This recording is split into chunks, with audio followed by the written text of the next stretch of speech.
I would like to inform the body that we are in receipt of a letter dated 10 September 2024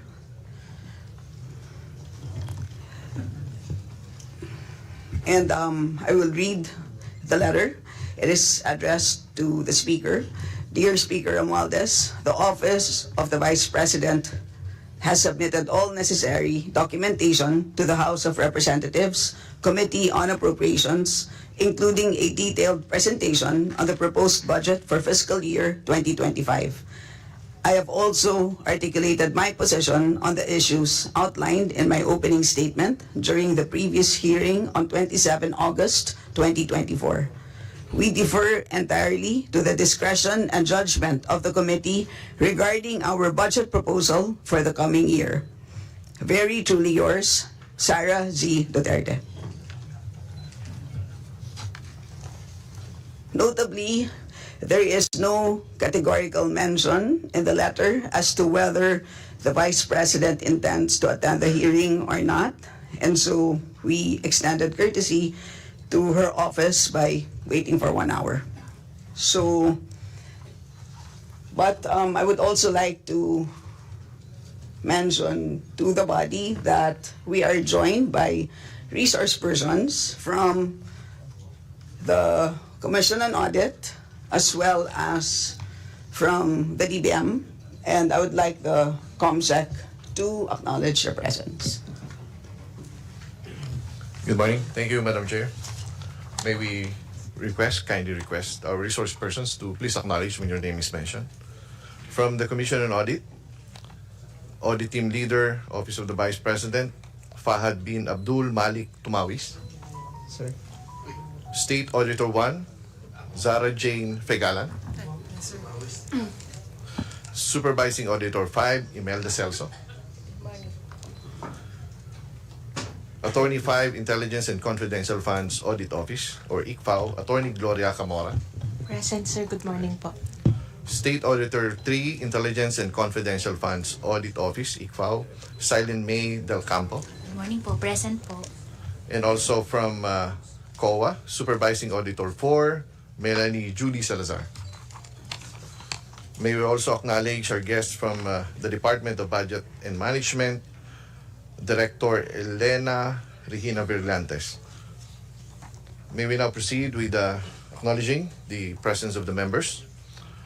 May we acknowledge the former President, Representative Gloria Macapagal Arroyo, Deputy Speaker Raymond Mendoza, Deputy Speaker Yasser Balindong, Deputy Majority Leader Wiltel Palma, Deputy Majority Leader Franz Pomaren, Deputy Majority Leader Jude Asidre, Deputy Majority Leader Janet Galin, Deputy Majority Leader Leanda Bolilla, Deputy Minority Leader Franz Castro, Deputy Majority Leader Bong Tebes, Senior Vice Chair Stella Luz Kimbo, Vice Chair Jose Alvarez, Vice Chair Greg Gasataya, Vice Chair Zia Alonto Adjong, Vice Chair Loreto Acharon, Vice Chair Natasha Ko, Vice Chair Ching Bernos, Vice Chair Jill Bongalon, Vice Chair Jocelyn Lim Caichong, Vice Chair Francisco Matugas, Vice Chair Gerardo Espina, Vice Chair Romeo Momo, Vice Chair Teodorico Haresco, Representative Ramon Rodrigo Gutierrez, Representative Arlene Rosas, Representative Patrick Vargas, Representative Salvador Plato, Representative Edwin Garjola, Representative Ricardo Cruz, Representative Mark Go, Representative Rene Ann Matibag, Representative Doris Maniquez, Representative Faustino Michael D., Representative Loreto Amante, Representative Arnan Panaligan, Representative Stephen Paduano, Representative Emerson Pascual, Representative Jefferson Conghun, Representative Ernesto Junicio, Representative Christian Unabia, and we also have Representative Rodante Marcoleta, Representative Micaela Swansing, Representative Fidel Nograles, Representative Isidro Ungab, Representative Francisco Ortega, and Vice Chair Toff de Venecia, and Representative Jervil Luiso. That's all, Madam Chair. Thank you.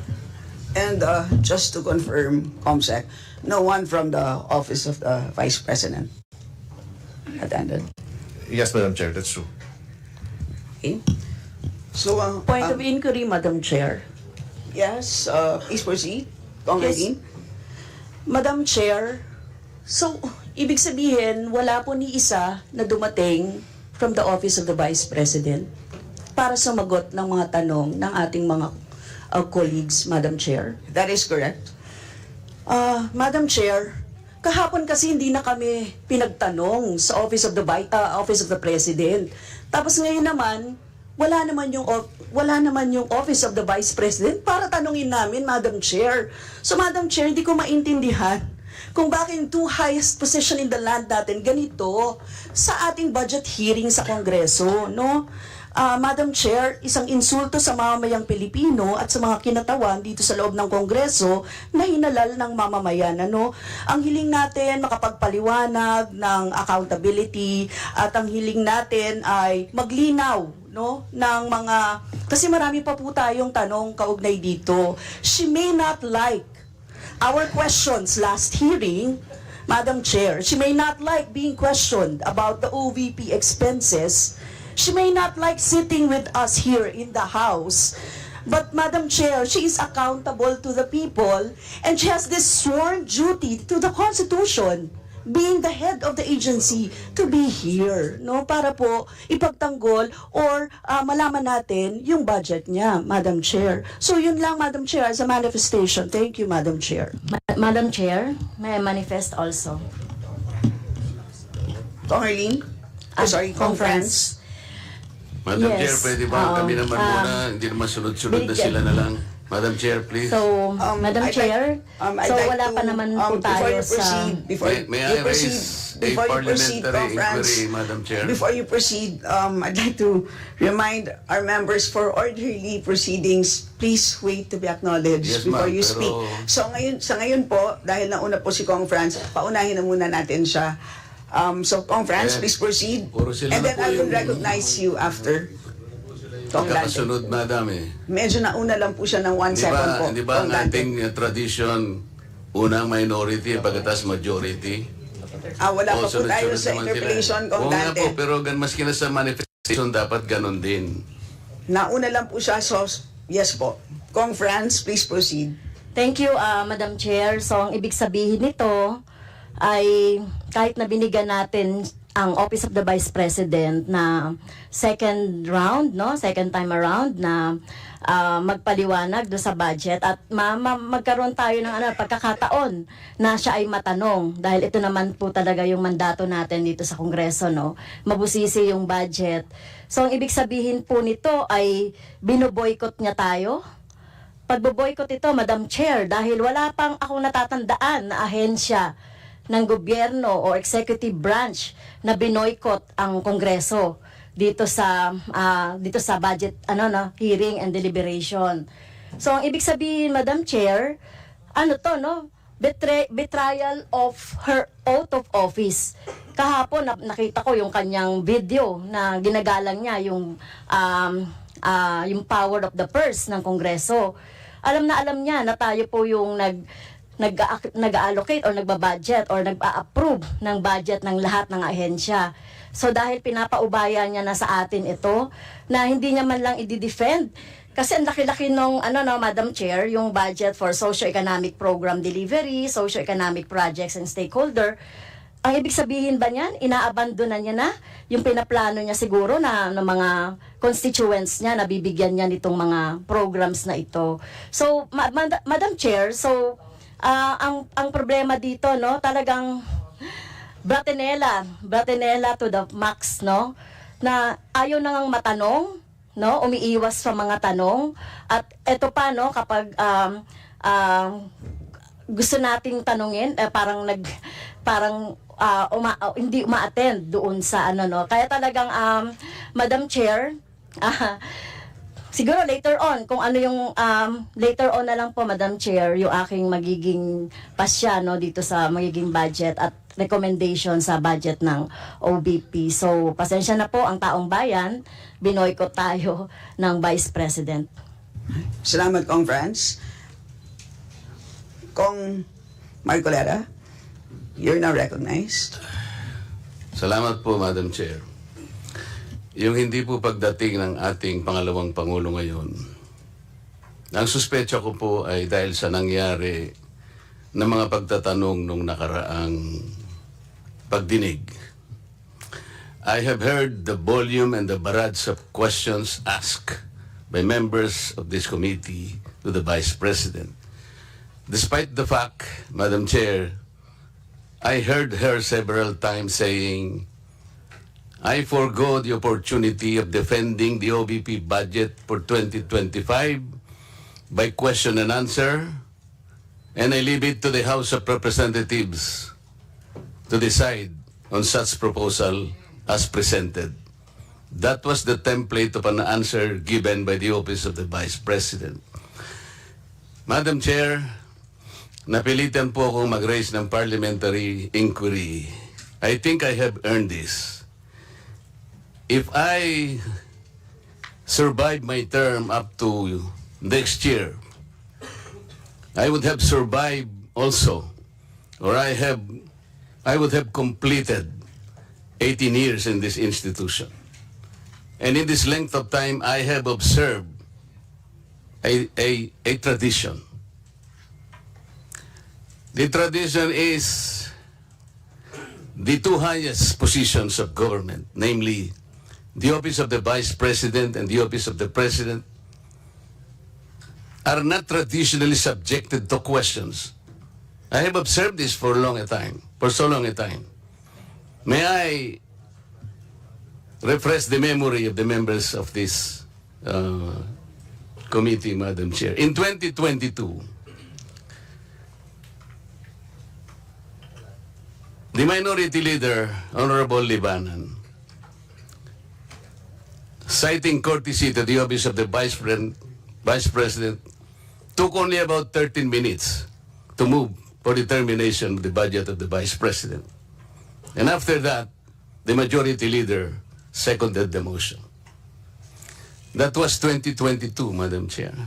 Then 2023, no less than the Presidential son, our own Senior Deputy Majority Leader, the Honorable Sandro Marcos, stood up and invoked the long-honored tradition of according courtesy to the OVP, the Office of the Vice President.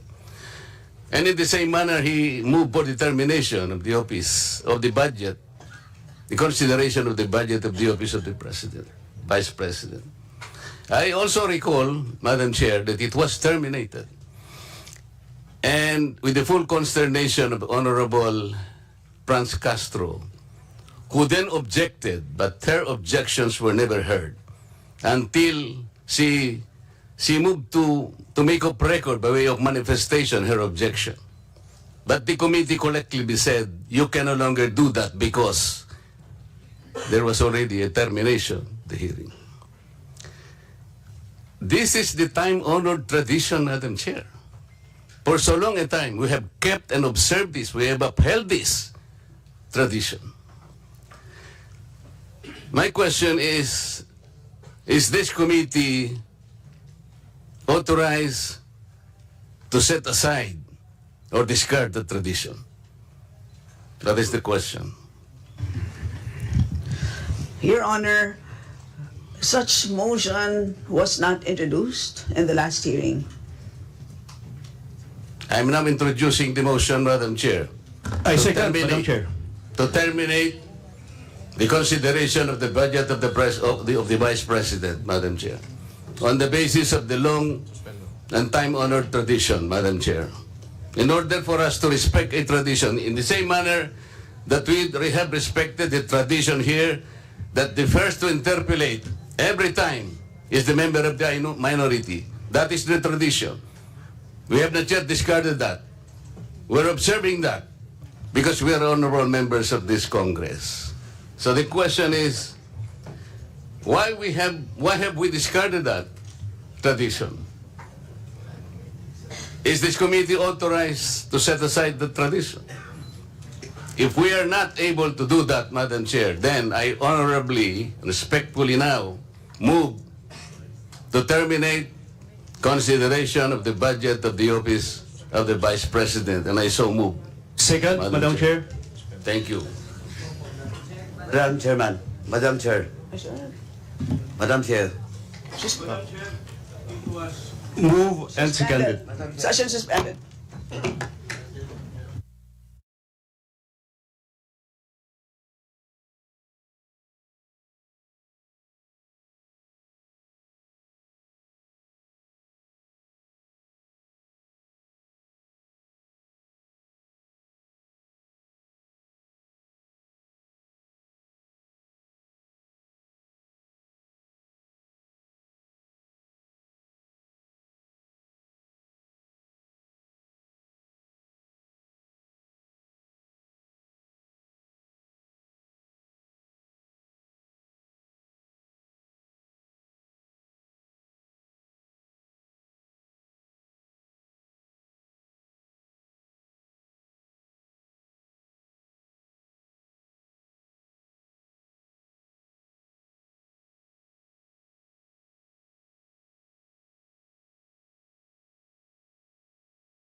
The hearing is hereby resumed.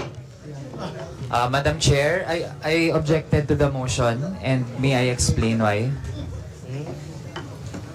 We will take that up after we respond to the Honorable Marcoleta. Thank you, Madam But yes, Chair. we note that you made an objection, but your mic was off. So, the Honorable Marcoleta, please repeat your inquiry. Yes, in connection to the earlier parliamentary inquiry, Madam Chair, I have already related the value of tradition. Parliamentary procedures, Madam Chair, grow from or are enriched by traditions, experiences, and precedents collectively gathered by the House of Representatives over years, and the institution keeps them well. That is why, from my entry in 2004 or the 13th Congress until today, I have observed the observance of that well-kept tradition. The two highest positions in government, namely the office of the President and the office of the Vice President, were duly accorded with respect and deference. I have observed that. That's why I have relayed to you earlier, in 2022, the Honorable Libanan, invoking courtesy, took him only 13 minutes to dispose the office of the Vice President. And that was quickly moved, quickly seconded by no less than our majority leader. That was in 2022. I'm not going by record, Madam Chair. 2023, I said, no less than the presidential son, our own senior deputy majority leader, stood up and said that in line with the time-honored tradition of according courtesy to the office of the Vice President, I move to terminate the budget briefing of the OBP. And I can recall the Honorable Castro strongly objected. No, Manuel. No, that's in 2023. This is by the record.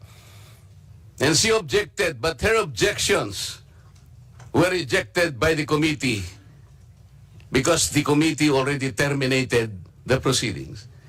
And she kept on requesting, Madam Chair, that she makes at least her manifestation. And she was unable to do that because the proceedings were terminated. So that what I am saying, from 2004, when I entered these halls, these hallowed halls, hanggang punto sa sinasabi kong 2023, we have kept the tradition. Ngayon po, kung ano-ano ng mga tanong ang ginawa, in 2023, 22 minutes, 2022, 13 minutes. Ito po, pinagawa yan na po yung budget earlier at ngayon we're about to quarrel again on the budget. Ang tanong ko nga po ngayon, dahil nga po sa nangyayari ngayon sa budget ng Office of the Vice President, and despite her manifestation that she will no longer defend her budget because she forgoed,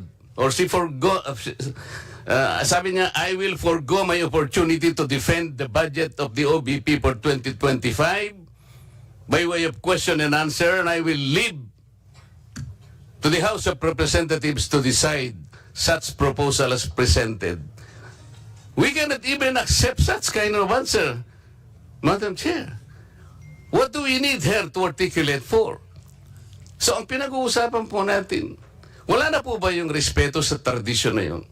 Kagaya po ng binabanggit ko, every time mag-interpolate po dito, Madam Chair, because of that tradition, it's always the member of the minority who will start the interpellation because we have kept that tradition. Ang dami po. Ang dami ko pang sasabihin sa inyo, haba lang tayo. So the question is, when we did that to the Vice President earlier, now we're doing it now, are we now setting aside this tradition? That's number one question.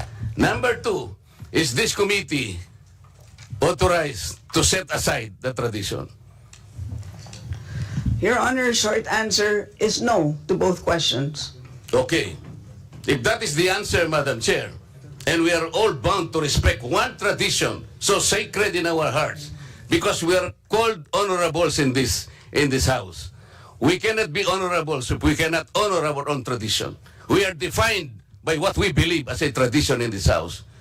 So if we are now all amenable that we have kept that tradition, no longer questions are being asked, then I will respectfully move, Madam Chair, to terminate the budget of the OBP for 2025. I object, Madam Thank Chair. you. I object. Madam Chair, I There's object. a motion to terminate the budget briefing of the OVP, but there is an objection, so we divide the House. The chair has decided to divide the House. So those Madam Chair, in favor as of the motion, a rule, we usually deliberate Those- before we vote. those in favor We deliberate. of the motion, please raise your hand. Those in favor of the motion to terminate the budget briefing of the OVP, please raise your hand.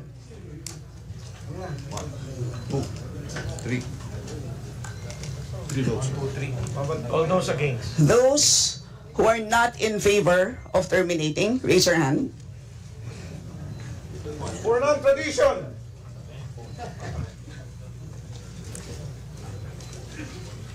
Okay.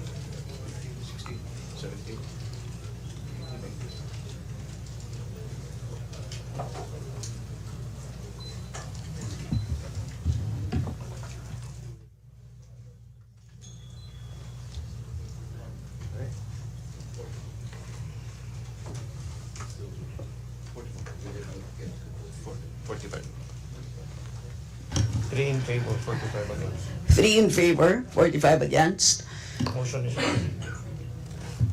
The motion lost. is Lost. lost. Madam Chair, I thought we have kept the tradition. The tradition is no longer ask any question. That was the tradition. So why are you voting against the motion? The majority of the will It's- is it's- always respect. It's The will of the inconsistent majority with is the always tradition that respected. we have already agreed to observe. So we will Yes, Madam proceed Chair. to the next. You mentioned earlier that we will keep up the tradition. You said no.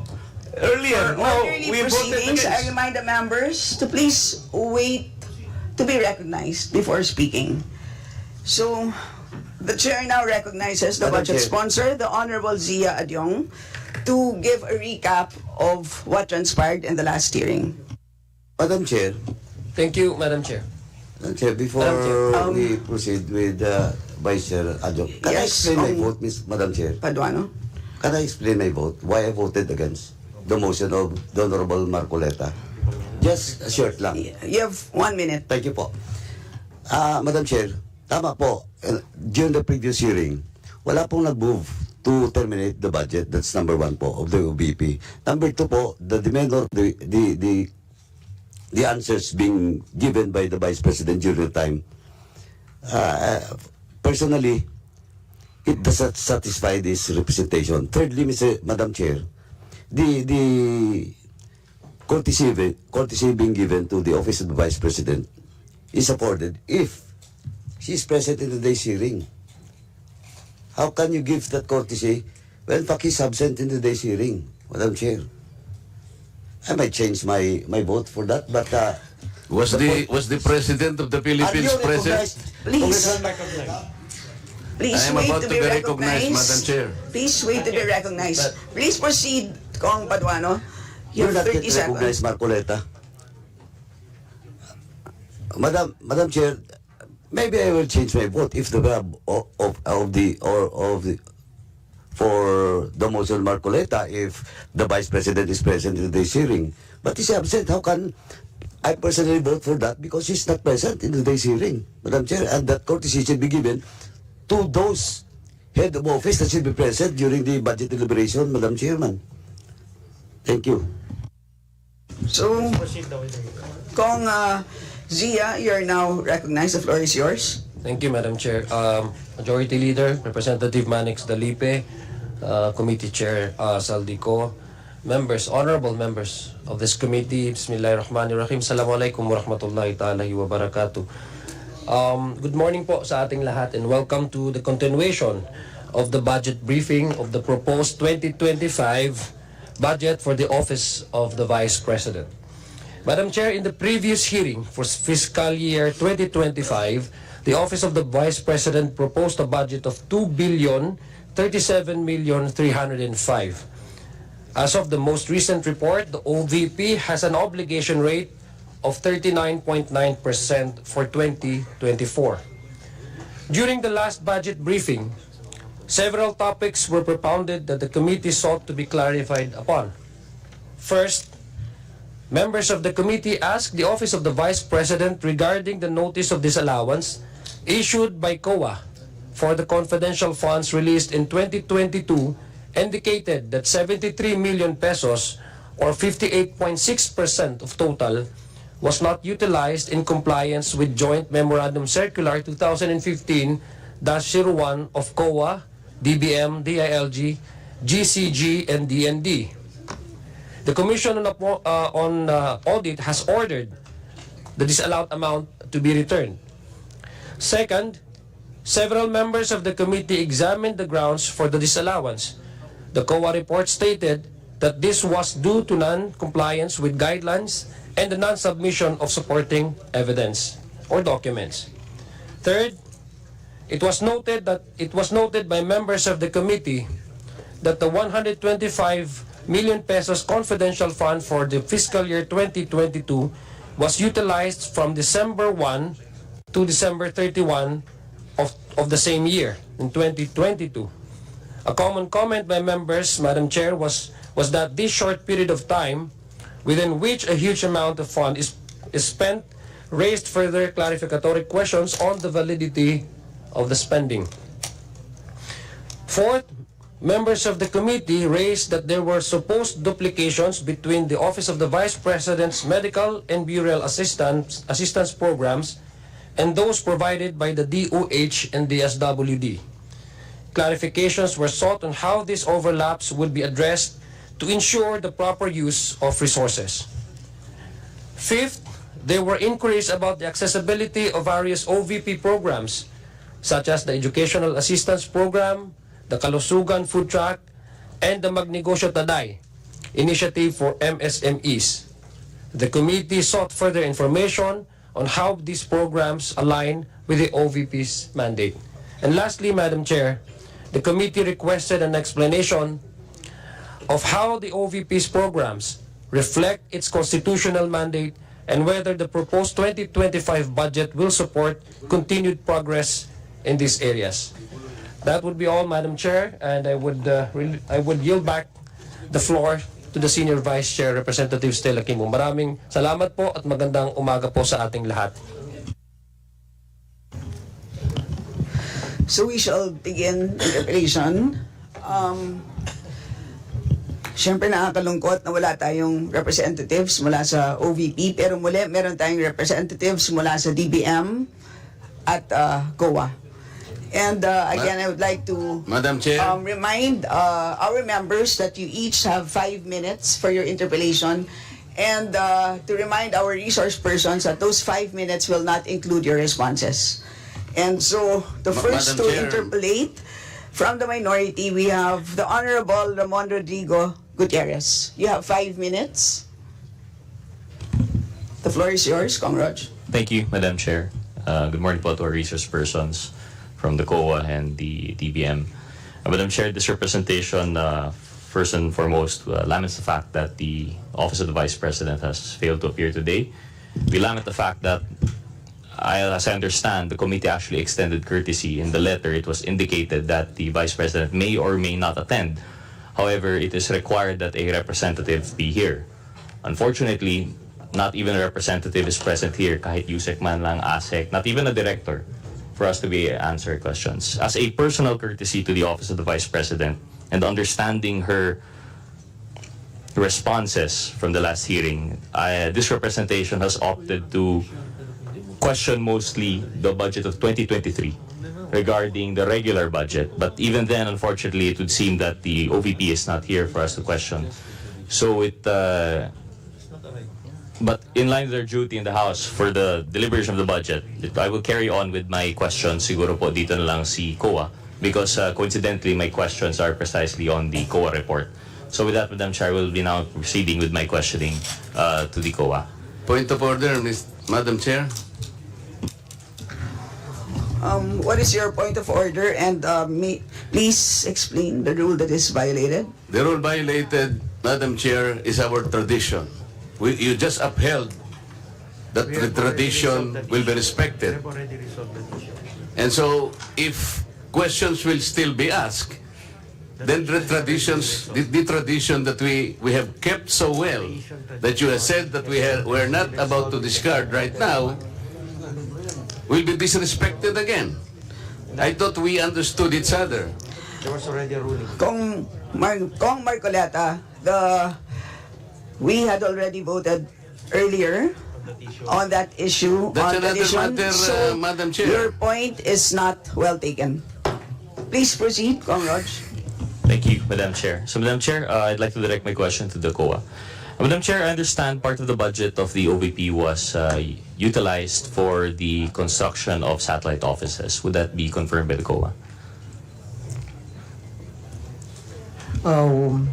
The Office of the Vice President has several satellite offices. 3 established in 2022 and 7 were established in 2023. So it's I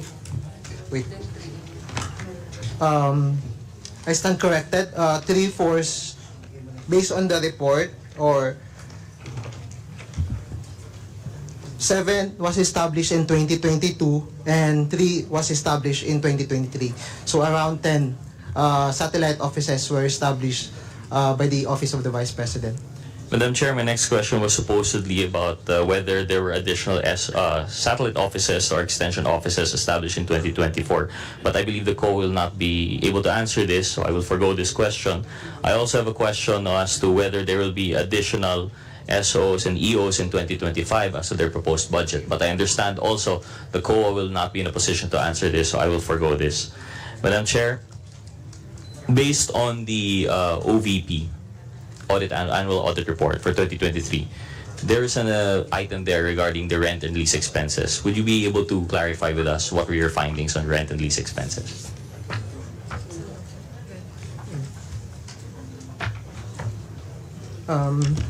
Based on our observations, there are no major deficiency or significant deficiencies on the rent expenses of the OBP.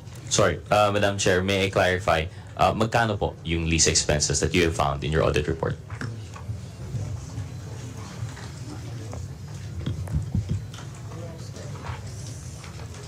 Based on the notes to financial statement prepared by the agency, the amount of rent expenses for the year 2023 is around 53,463,434.11.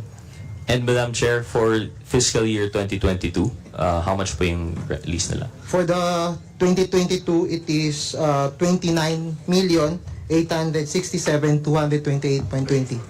So roughly from around 30 million to 53 million po yung increase, no? Yung rent natin. Okay, thank you. But for these SOs and EOs, actually, Madam Chair, on this juncture, I was supposed to ask the Office of the Vice President if there was any studies conducted as to the locations of the satellite offices and extension offices. But as there's no representative, I will have to forego this question.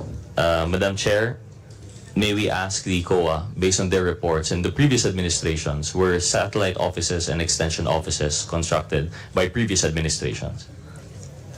On my knowledge, based on my knowledge, the previous office of the Vice President or the previous administration for Office of the Vice President does not have a satellite offices. No satellite offices. Thank you, Madam Chair. And Madam Chair, what exactly is the function of, based on your audit and based on your investigation, what is the exact function of a satellite office or extension office? Based on our audit, the satellite offices has the functions to extend the social services such as the medical and burial assistance of the programs of the Office of the Vice President. Madam Chair, so it's meant to be an extension of the social services function. Yes. But Madam Chair, I understand in your executive summary, you also, as COA, you familiarize yourselves with the office and the function, and the mandate is necessary for you to determine whether or not it is in line with what they are supposed to be doing, correct, Madam Chair? So, Madam Chair, with the OVP, what is the exact mandate of the Office of the Vice President as far as the COA is concerned? Based on the notes to financial statement or our report, the OVP is a national government agency established under Section 3 of the Article 7 of the 1987 Constitution of the Republic of the Philippines, and later reorganized on July 24, 1987 under Executive Order number 240, and then as the second highest office in the land committed to the service of the nation, OVP performs executive, ceremonial, and advocacy functions, collaborating with stakeholder and organization in both public and private sectors to develop and promote programs that uplift the lives of the Filipino. Madam Chair, according to the COA, in your opinion, can the OVP continue its programs without satellite offices and extension offices? As you mentioned in the previous administrations, wala naman pong SO, wala namang EO. So, based on your audit findings, would it be absolutely necessary that we have this rent and lease expenses?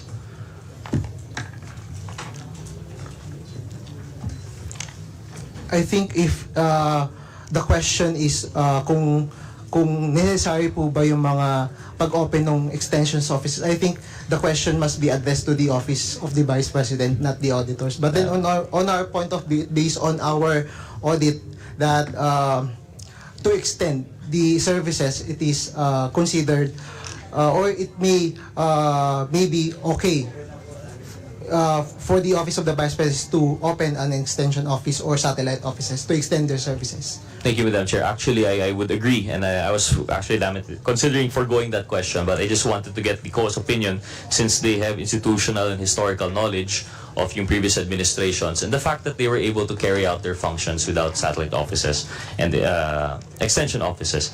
But with that, Madam Chair, understanding also that tama naman po yung sinabi ng COA that perhaps the SO and the EOs are there to assist in the administration of other functions of the OVP. I understand that there's a finding in your observations and recommendations, number 8, regarding the cash advances. Can you please clarify ano po ito? Madam Chair, under the number 8 of the observation, this is the under and over budget allocation for each satellite offices. Based on our review on the average monthly disbursement of each satellite office, based on the actual expenses for CY 2023, it disclosed that the cash advances granted to the disbursement officers in the OVP satellite office were not within the 2-month budget requirements as required by the Section 20, Chapter 6, Volume 1 of the GAM for Gas. So there is an under and over 2-month budget requirements. Madam Chair, my understanding po of this cash advance is to allow for the orderly administration of those functions of the SOs and EOs po, no? And rightly, there are guidelines with the COA that 2 months po yung ideal na meron na parang for their operating usage. Madam Chair, can the COA correct us? Based on their understanding of the nationwide needs of budgeting and auditing, are all regions equal po ba? Are all the requirements equal throughout the country? Or varying naman po siya based on demographic, based on demand? With other functions, for example, in your auditing of the DSWD, sa history po ninyo, when auditing their social services functions, equal po ba palagi ang budget ng kanilang regional offices? Madam Chair, on my knowledge, actually, dapat po mayroong assessment on the scope or the number of beneficiaries involved, kasi kung assistance po ito, kailangan nating i-consider yung number of beneficiaries, so hindi po dapat equally. Correct. So we should be actually considering ano po yung pangangailangan ng ating mga kababayan, ilan po yung ating mga kababayan doon, yung population center, yung how far they are from the office. Yun po ay mga aspects that we consider when setting up regional offices. That would be a fair assumption to make. Correct po, no, Mr. Chair? Madam Chair? Madam Chair, yes po. Yes. Madam Chair, do you find it odd that for all of these ex-satellite offices, they share an equal 2.2 million cash advance? except of course for the BARM, which suspiciously only has 200,000 cash advance granted? For this observation, the Office of the Vice President established or equally granted cash advance for 2,200,000 for each satellite office except for the BARM. So kaya po meron kaming observation na over budget utilization kasi for us, I think hindi dapat siya uniform. It must be consider po yung lawak ng scope or yung mga beneficiaries involved po natin para po ma-consider yung tamang amount na i-establish po natin. So as you can see in the report, there's under over budget requirements. So meron pong mga satellite offices na sobra-sobra yung budget. At the same time, meron naman pong mga satellite offices na kulang yung budget. And Madam Chair, parliamentary inquiry, Madam Chair. Madam Chair, Yeah. parliamentary inquiry. The Honorable Abante. It is also a cherished tradition in Congress that whenever we deliberate the budget of a certain agency, that the head of the agency must be present. At this point in time, there are no staff here. The head of agency present on the office of the Vice President. And we only have a DBM here. A DBM even answered that only, the COA even answered that only the OVP could be able to answer that. Perhaps we could be able to say it. Kanina, sinabi rin po ni Jose Marcoleta, is a cherished tradition to approve the budget immediately. But there's a cherished tradition that when we deliberate a budget of any agency, that the head of agency should be present. That is my parliamentary inquiry, Mr. Chair. So, as we had explained earlier, we received a letter dated 10 September at doon sa liham na yon, pinaliwanag ng ating Vice Presidente na sinubmit na po niya lahat ng mga documents na sa tingin niya ay kakailanganin ng Kongreso sa ating pagkilatis ng kanyang budget. Yes, Madam And Chair. so, yun po But, ang sitwasyon natin sa ngayon. Pwede natin, pagkatapos ng ating interpellation, pwede natin desisyonan kung anong gagawin. Pero sa ngayon, ipapagpatuloy muna natin ang pagtatanong. Madam Chair, let me Honorable explain. Abante. No? But her letter, actually, na her not being present here, is an insult to this institution. When we had the last hearing, I even questioned her if this institution has the right to scrutinize the budget, and she even failed to answer. My goodness, I think that her writing a letter to us telling us that she has completed this, she still must be present, Madam Chair. And because she is not present, she is actually insulting the second institution that should scrutinize the budget of the Vice President. And I do not care even if she is the Vice President, Madam Chair. I will not allow that Congress will be insulted by the head of any agency. Duly noted. But Madam Chair, whatever your decision might be, I would concede to it. Salamat po. Please proceed. Thank you, Madam Chair, and salamat Kong Benny. Akala ko po ako yung subject ng point of inquiry ninyo. Natakot po doon, pero salamat po. And I share the frustration and lament that. And actually, as you can see based on my interpellation, although yes, we're able to get these questions out in the open, wala po tayong actual sagot na nakukuha, unfortunately. And this is by no fault of the COA. We appreciate your attendance here and your answering to the best of your abilities. But it's just that precisely the questions here relating to the budget of 2025, understandably, will not be able to answer. With that, Madam Chair, I have other questions here And supposedly at this juncture, lahat na po ito ay targeted, directed po dun sa OVP. But just to point it out po, no, going back to what the COA mentioned regarding the percentage of variance, yung over po nga ng Cebu and Bohol was 70%. As compared naman yung under for Panay and Negros Islands, 276% po. So hindi po maayos yung pag-distribute throughout the regions. It seems to be they were done equally. They were equally cut, and I think this would definitely have an effect on the operational effectiveness of yung mga satellite offices and extension offices. But anyway, I leave it to the body to decide on what to do with this, and I will now conclude my interpellation. Thank you very much, COA. Thank you, Madam Chair. Right. Salamat. Next to interpellate from the majority, we have the Honorable Fidel Nograles. Thank you, Madam Chair. My question is addressed to the COA in relation to the question on the lease or rent of satellite offices.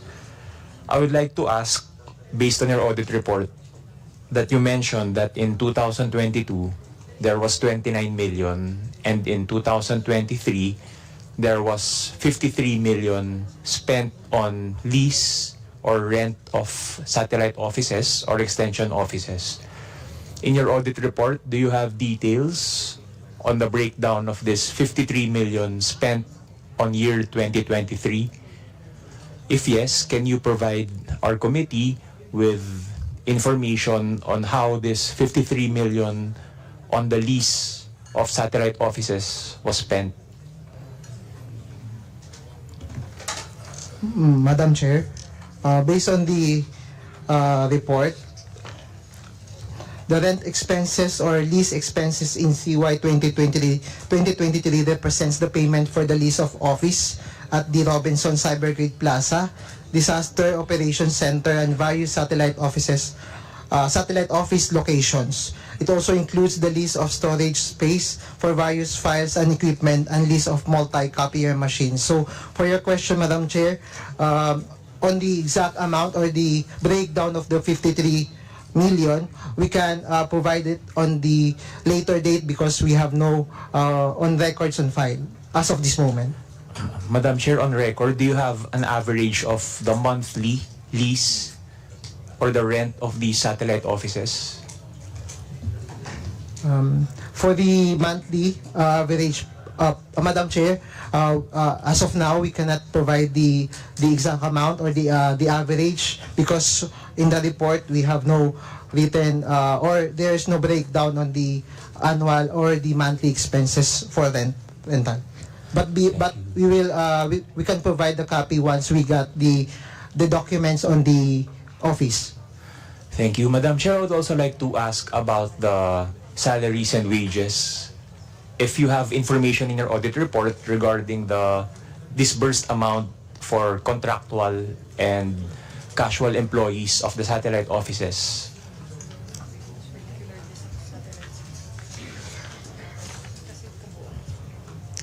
Based on the notes to financial statement, including in the in our report, there are no breakdown for the salaries and wages for the satellite offices. Madam Chair, for my last question, I would like to ask about the financial assistance or subsidies given to political organizations or non-NGOs. Do you have information in your audit report which you can provide to our committee regarding the disbursement or the release of amounts given to political organizations or NGOs? Madam Chair, based on the notes to financial statement in our report, the assistance to non-government organization or civil society organization for the year 2023 is amounting 582,951.48. Madam Chair, how about for 2024? Do you have information in your audit report on the subsidy or financial assistance to NGOs? Madam Chair, for the 2024, we have no details because the annual audit report is pertaining to the annual for CY 2023.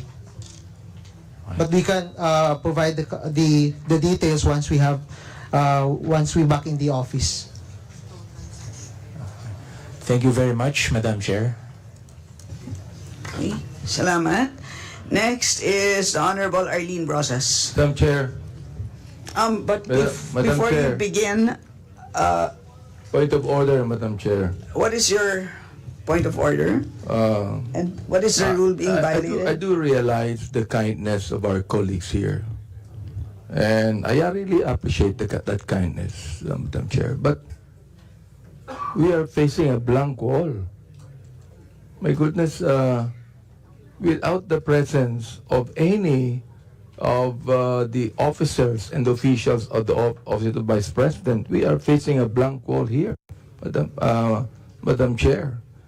And that's my point of order, because I really appreciate the kindness of my colleagues here in this briefing.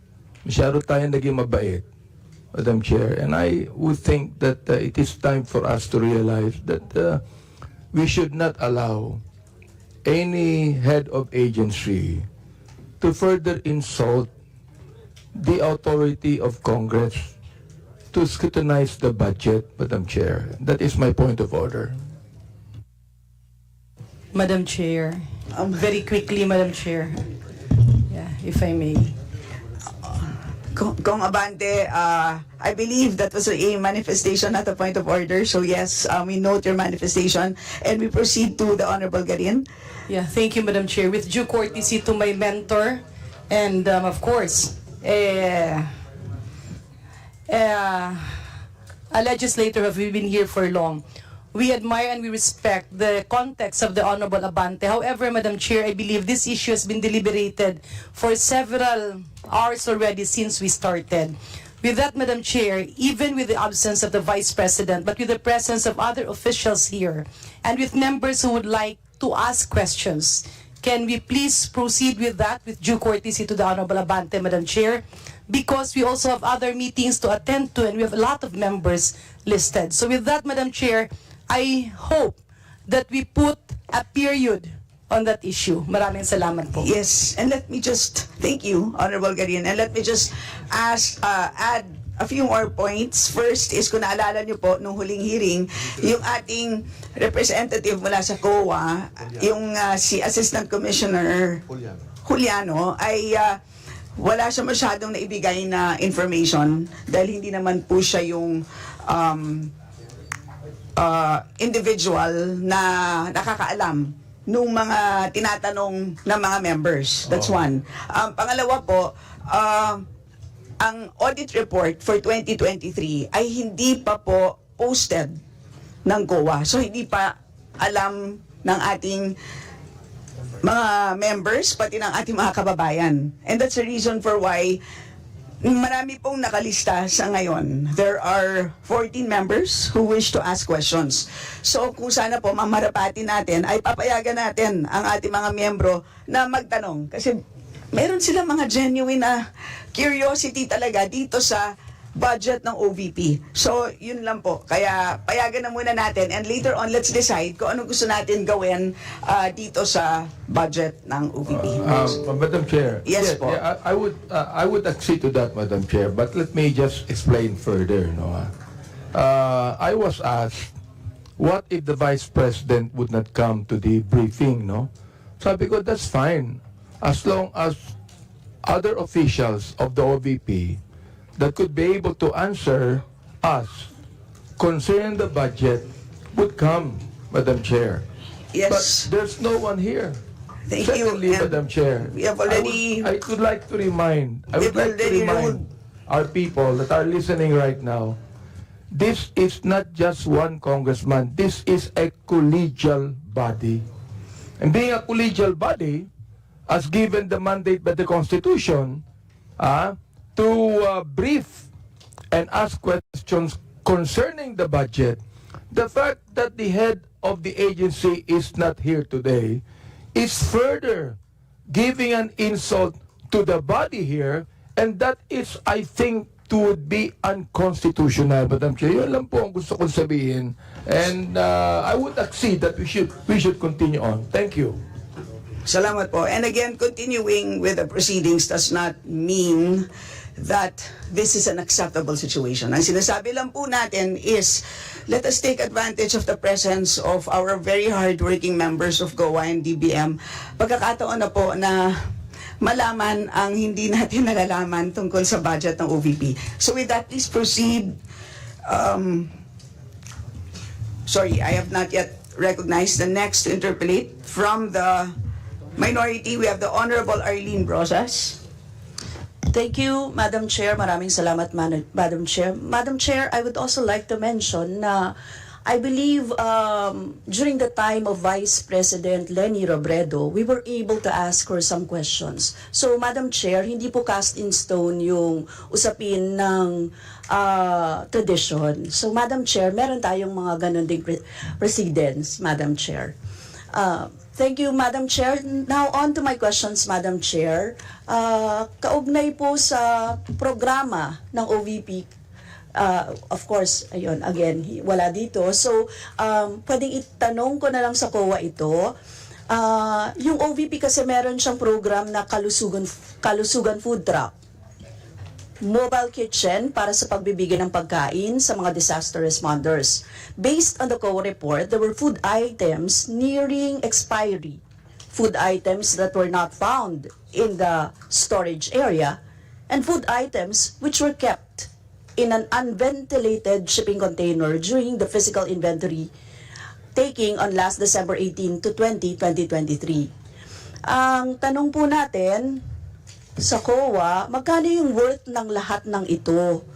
Tapos, baka pwede pong ipaliwanag ng audit team ninyo, ano yung nangyari? Ba't nagkaganito? Madam Chair, based on the COA report, there are various deficiencies observed during the physical count, inventory taking in the Davao Satellite Office on December 18 to 2023, such as yung food items nearing expiry were remain undistributed, food items were not found in the storage area, food items were kept in an unventilated shipping container and in the food truck, thus indicating lapses in the OBP's inventory management. So, for the details of the cost of the stock, based on the report, the total amount is 148,422. That's the distribution of food items as of November 30, 2023, wherein the audit team, those that witnessed the physical inventory counting observed that there were food items nearing expiry. But then there is a management comment here that the guidelines on the disaster operation program was revised to the office order number 2024-07, so strengthen the program by delegating tasks to the satellite offices to allow the agency to provide more efficient and effective disaster relief response. So aside from that, the management also commented, or the OBP management commented, that the specific items identified as nearing expiry were all distributed during the emergency response activity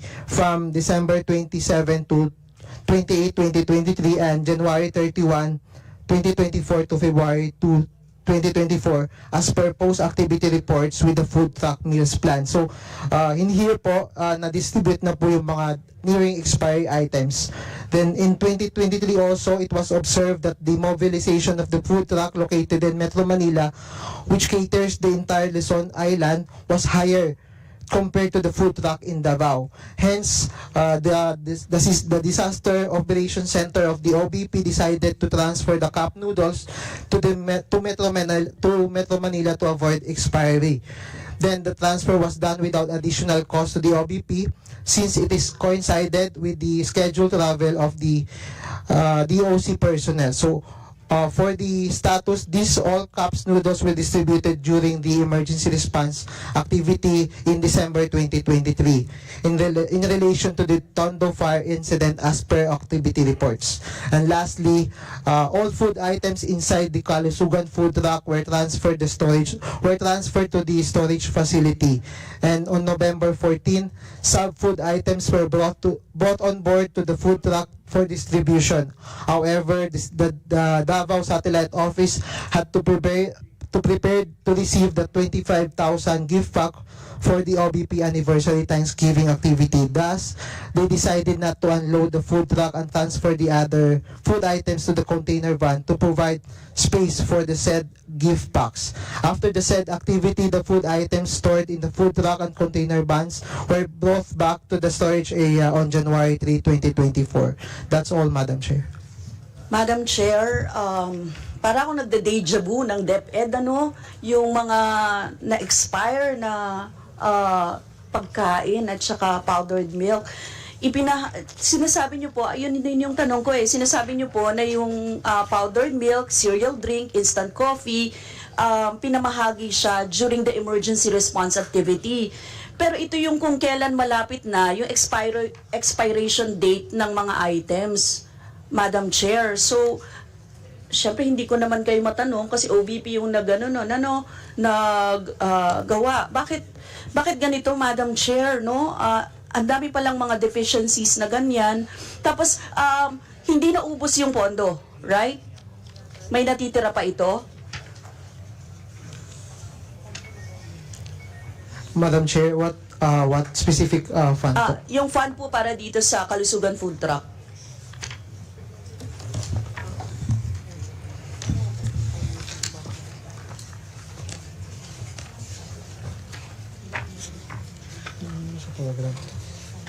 Hence, Madam Chair, talaga it's very important na masagot ng OVP ito kasi ito pagkain, ito ay kailangan ng mga mamamayan pero apparently hindi pala naibibigay. So, tapos kung hindi man naibibigay, too late na maibigay.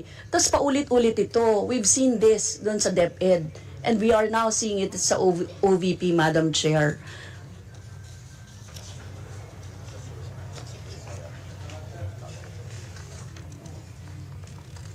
I am asking sa COA kung may natitira pa.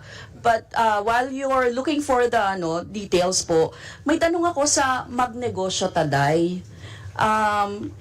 Yung sa Magnegosyo Taday, ano po yung allotted budget para dito sa programa na ito? For the Magnegosyo Taday program of the OBP allotted 150 million. Tapos, magkano po na-utilize?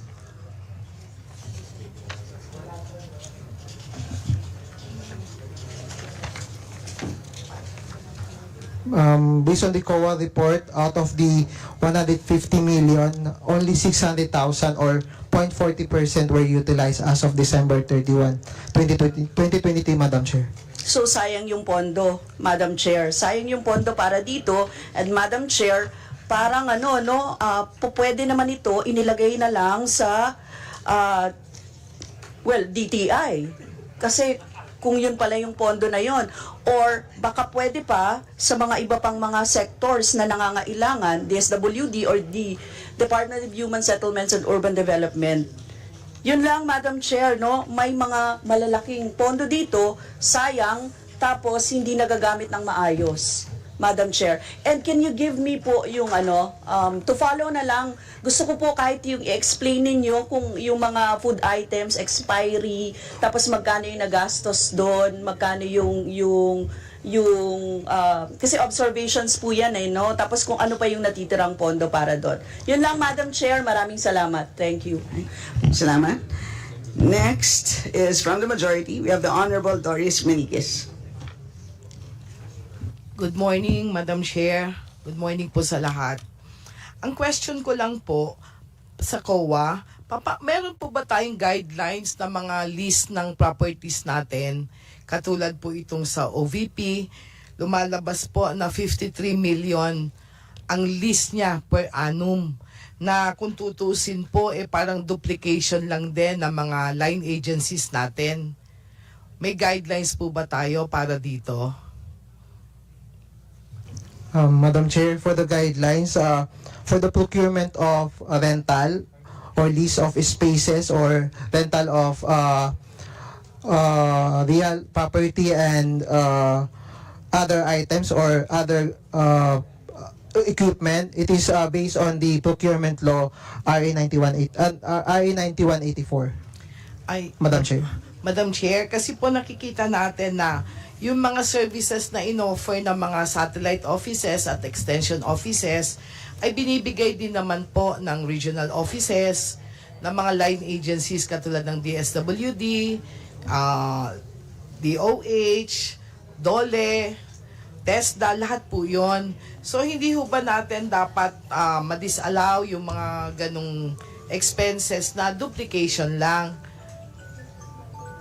Katulad po nung rental na lang na 53 million, wala hong problema dun sa personnel, at least nakinabang ang taong bayan. Pero dun po sa list ng mga properties na 53 million, lumalabas po yun, 4.4 million per month. Madam Chair,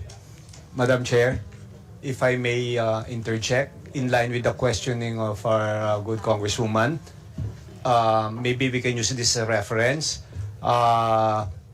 With regards to VP Lenny, her lease contract with Quezon City, which I was the one who drafted the contract, her monthly rental is 308,700 monthly, plus 12%, so that's roughly about 345,744. And that's for 5,100 square meters property.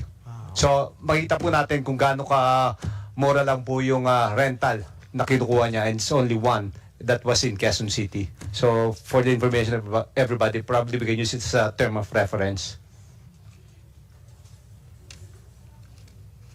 Yes, please proceed. Yes, Madam Chair. Yun nga po, parang nakakahinayang po na ang binibigay po na serbisyo ng ating mga satellite at saka extension offices ay naibababa naman ho, lalo na po ngayon hanggang sa kanayunan. Meron na rin tayong mga provincial offices na nakakakuha ng AIX, ng MAIP, ng TESDA, lahat po ng programa from the national government, Madam Chair.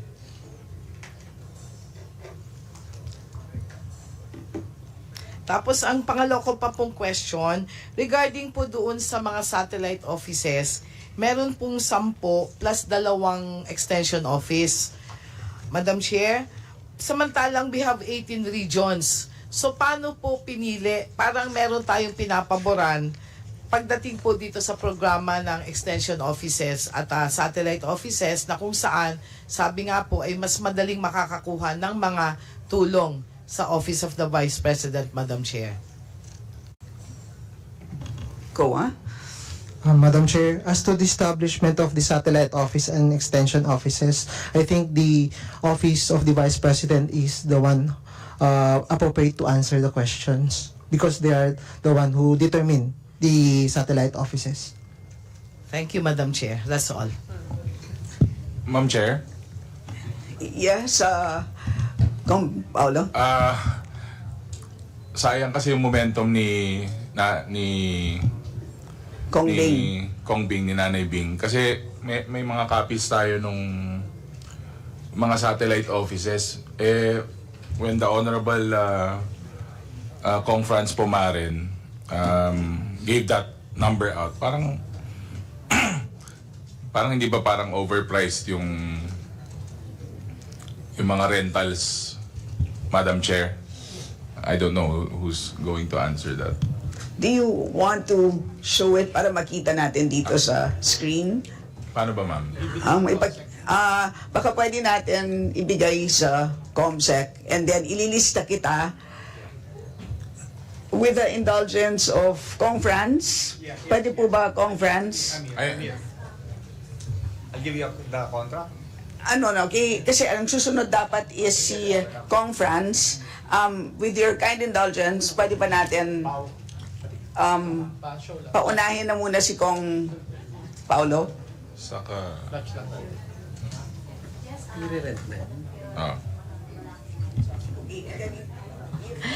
Yes, Madam Chair, kasi meron din sana akong interjection doon sa mga interpellation ni Nanay Jing, ay ni Nanay Bing, Congressman Doris Manikis.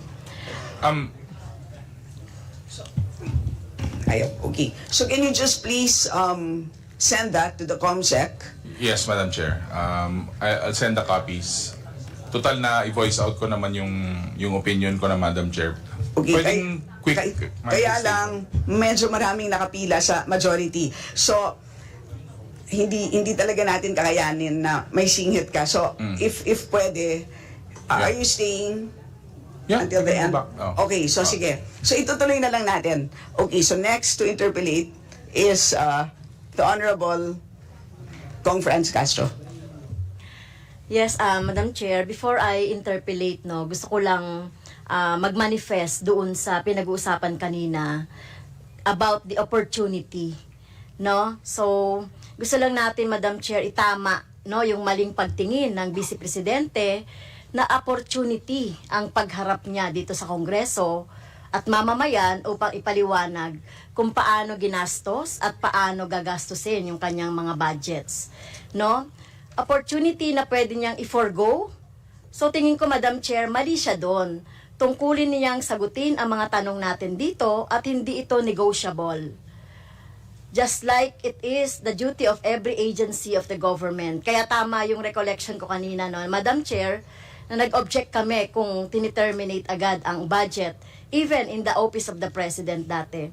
Kasi naniniwala kami na there should be no sacred cows, in budget hearings. And the OBP should be reminded that the public office is a public trust. She should be faithful to that trust. So, yung ipinagkakatiwala nating budget sa anumang mga opisina, OBP man yan o OP man yan, ay may trust dyan ang ating taong bayan na dapat na pangalagaan, dapat ayusin yung paggastos. At hindi opportunity yung pagharap, obligasyon ng Vice Presidente na humarap sa mga budget hearing. At dapat hindi yon gawing tradisyon na merong parliamentary courtesy. At binali na natin yung tradisyon na yan kay BP Robredo, Madam Chair. Susundan ko lang yung tanong ni Congressman, ni Representative Manikis, Madam Chair. So sa COA, have you examined po yung mga contract ng mga satellite office sa bawat 12 satellite office ng Office of the Vice President? So, sinasabit po ba ito? Kasi talagang parang tingin natin dito, parang waste of money rin ito. Kasi nagagampanan naman ng mga previous Vice President yung kanyang mandato, even with the one office. 'Di ba? At yun muna yung tanong natin sa COA. So, nire-require nyo po ba yung mga contract of lease or contract of rent sa bawat opisina or satellite office, Madam Chair? Madam Chair, for the contracts or the purchase orders, based on COA circular, we have guidelines that it is mandated or it is required to be submitted within 5 days after the perfections of the contract. Submitted to the audit team for verification and audit. Thank you, Madam Chair. Nag-submit po ba ang OPP doon sa, ilan ba yon sa 2023? 7 na satellite offices and may dagdag na 4 or 5? Madam Chair, based on our audit, the contracts for the rental of office spaces were submitted to the COA. So have you examined po yung contract? Kasi parang lumalabas dito na kung titignan natin, ako nakita ko na rin kasi yun, kasi nag-imbestiga rin ako doon sa mga satellite offices. Ang itsura nito ay hindi naman siguro worth that much na pagre-rent. So, have you visited din po yung mga satellite offices, ang COA? Madam Chair, unfortunately, we have not yet visited the some of the extensions offices because for information we just assumed the office at the office of the Vice President last March 2024. So wala kaming limited lang time namin then but then last kailan yung June. But then last June and July, we have visited the Davao satellite offices and the Cebu satellite office. Well, Madam Chair, siguro advice din natin sa ating COA, no, for further study and para mas konkreto po yung ating pagbusisi, no. Can you visit siguro, no, later on yung mga satellite offices. So Madam Chair, actually, we have plans to visit the satellite offices for validation also of the operation. What is how the OPP satellite offices operates and how they use the funds for the implementation of the programs. yes, so mahalaga ito, Madam Chair, dahil yun nga sinasabi ko nga, parang first time ito na may BP na merong mga satellite offices. Parang dinaig niya pa yung Office of the President na isa lang yung yung offices. And well, opinion ko lang naman ito, kung makikita natin yung mga offices at ang location nito ay parang parang campaign offices, no? Kasi nasa lugar na kung saan tiyak natin yung mga yung mga boto. So, well, that's my opinion lang dun sa mga location ng mga offices na hindi naman siguro kailangan kasi katulad ng sinabi ni Congressman Manikis kanina, we can do away naman with that kasi yung ating mga line agency related doon sa mga services ay nagagawa naman yan. Okay, so dito na po ako, no? Tutuloy na po ako sa aking next pa na mga question, Madam Chair. Dito kasi sa mga, well, nandyan po ba ang DBM, Madam Chair? DBM Director Brillantes. Well, dun po sa sinubmit, Madam Chair, ng Office of the Vice President as regards to the more than 2 billion. Well, makikita natin, Madam Chair, yung yung MOOE, no, na nakalagay dito. So, makikita natin yung mga services, yung mga socio-economic project, no, yung mga PS, yung mga MOOE. So, sa socio-economic project and stakeholders engagement po. So, meron po na kayong nilaprubahan ng mga budget for each projects, Madam Chair. Good morning, Madam Chair. Yes, meron po. So, can you enumerate po itong mga projects and services po? Can you give me a minute, Madam Chair? We'll just get the breakdown. Thank you po.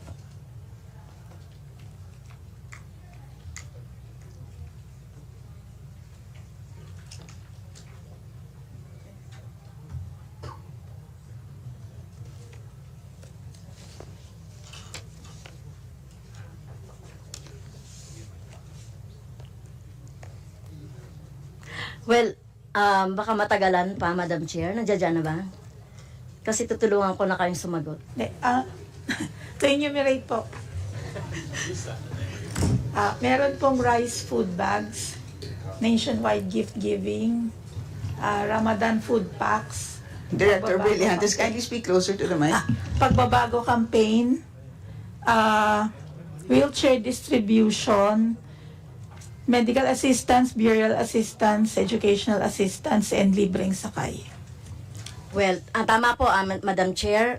Yung mga part ng tinatawag na socio-economic projects. So, kabilang dyan yung medical and burial, libreng sakay program, pagbabago, kalusugan food truck, magnegosyo taday, disaster operation relief bags, relief for individual in crisis, at saka you can be VP. So kung titignan natin, Madam Chair, itong mga projects na ito, sa palagay ko ay redundant doon sa mga line agency natin, yung ginagawa. And for example, Madam Chair, itong mga medical and burial, pwede naman yung i-course through sa DOH, PhilHealth, SSS or GSIS, yung libreng sakay po sa LGU o DOTR. Yung pagbabago, DepEd and DNR, yung kalusugan food truck, well, sa DepEd, magnegosyo taday, pwedeng sa DTI and CDA. At disaster operations, DSWD, at relief to individuals, doon po sa, siyempre, yung DSWD. So, talaga namang, Madam Chair, at itong mga to ay sinasabi nating doble lang doon sa ginagawa ng mga agency. At may improve lang siguro ito. Kasi, Madam Chair, meron na kasing existing na mga guidelines and procedures kung paano yung pagdidistribute nitong mga itong mga services na ito. Madam Chair, naisip ko lang yan, Madam Chair, kasi merong mga COA report on the distributions nga ng mga welfare goods, etc. Madam Chair, yung deficiency doon sa accomplishment ng mga distribution list at saka yung discrepancy sa number of beneficiaries na nasa COA report. So pwede bang maipaliwanag, Madam Chair, ng COA report itong kanilang observations on this different projects po, Madam Chair? Madam Chair, as to the deficiencies in the distribution of welfare goods, based on our report, we noted that the distribution of welfare goods have various deficiencies. One of these is the following documents needed to support the distribution of welfare goods were not required by the agencies to be submitted. So, in here po may mga lapses po dun sa existing guidelines and procedures ng OBP wherein hindi po kasama dun yung pag-submit nitong mga documents such as yung sa distribution list for the rice distributed to the beneficiaries through the deed of donation to local government units or municipalities. Only the property acknowledgement receipt was required to be submitted. So wala po yung distribution list. Then another one is the situational report and mission order or any equivalent document to support the incident or disaster is not also required to be submitted to the COA. Then lastly is yung list of identified beneficiaries or validated list provided by the barangay or LGU as basis for the preparation of the distribution list was not also required to be submitted. And then also, there's also delayed preparation of financial reports by the accounting division caused by the late submission of the requisition and issue slip together with the document. So, in other words, yung pong distributions ng mga welfare goods, na-late po yung mga documents. Then, next is yung deficiencies in the preparation and accomplishment of the requisition and issue slip wherein it is not properly accomplished and it is not signed by the supply and property officer. Then also, Madam Chair, deficiencies in the preparation and accomplishment of distribution list. The distribution list was not pre-numbered to easily validate and monitor the number of affected beneficiaries. And then some of the list or distribution list lack necessary details or information such as date, time of or name or type of relief item and the area of location of the activity. Then it is also stated in the report that the distributed by portion of the distribution list was not properly signed by the concerned personnel, and also several distribution lists were not duly signed by each beneficiary. Well, are you done? So, Madam Chair, makukonklud natin dito na kung ganyan po na merong mga programs and projects related to the line agencies. Well, tayo naman, for example, in our yung mga AICs, at iba pang mga aids na hinihingi natin sa DSWD, properly documented yan. Kasi hindi pwedeng mag-distribute ng kahit na ano man o maibigay sa mga barangay kung hindi properly numbered or listed. Tama po ba? Kasi sa DSWD, meron na silang mga mga listahan ng mga guidelines kung ano-ano yung mga hihingi ng mga information, so that alam din natin yung mga beneficiary. Tama po ba ang COA? Tama po ba ako, COA? Madam Chair, yes po. Yes. So yun nga ba, Madam Chair? May time pa ba ako? So manifestation na lang, Madam Chair. So etong mga programs and projects related po dun sa mga ginagawa ng mga line agency, pwede na po natin itong tanggalin, no, na budget sa Office of the Vice President, since duplication lang ito, at nakita naman natin sa mga regions nagagawa din naman ito, Madam Chair. So yun lang po, Madam Chair, and salamat po. Salamat. Next is from the majority. We have the Honorable Jervil Luistro.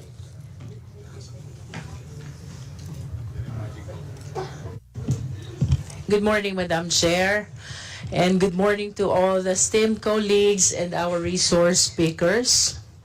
First of all, I just wish to make a very short manifestation on the issue earlier. This representation could not relate to the cherished and long-standing tradition because this is the first term of this representation. Nonetheless, I understand that by that tradition, we're supposed to extend parliamentary courtesy, and by which we're not supposed to raise questions on the budget of the OVP. However, Madam Chair, I wish to ask the committee if we will be always submitting to this tradition, what happens to the constitutional provision on public office is a public trust, and that we should always be accountable to the people. While this representation differ to the wisdom of the senior members, I wish to manifest that I, and I hope along with the new breed of legislators, are inclined to honor the tradition, contrary to the manifestation of the Honorable Marcoleta.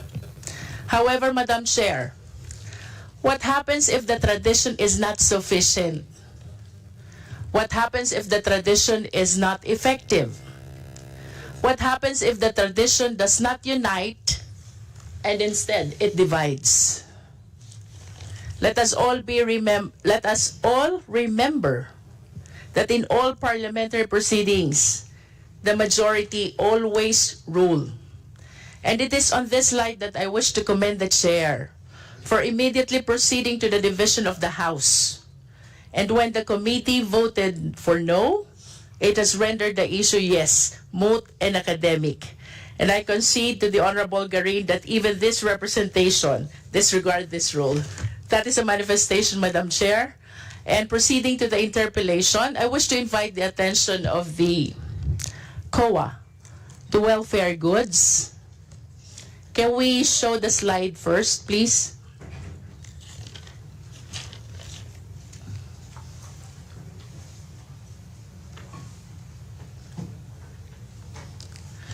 There are three... Yes, while waiting for the slides. Indeed, Yes, Madam Chair. Indeed, the highest form of tradition in the House is the will of the majority.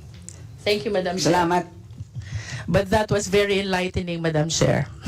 The exchange of arguments. And proceeding, Madam Chair, I wish to state for the record that in order to address three social problems, problem on malnutrition, problem on poverty, and even problem on calamity response, the OVP launched the distribution of welfare goods program, as well as the OVP Kalusugan food truck. I hope we can show the slide.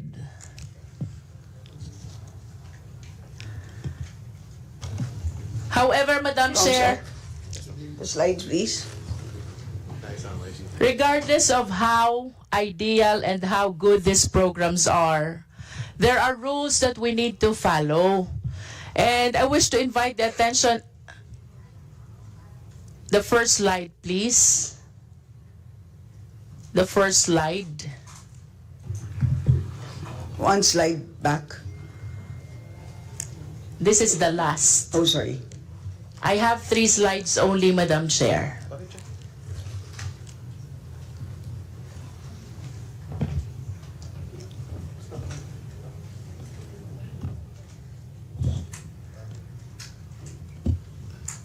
There. To address the problem on malnutrition, calamity response, and hunger, the OVP launched the distribution of welfare goods and kalusugan food truck, and will laud this program of the Office of the Vice President.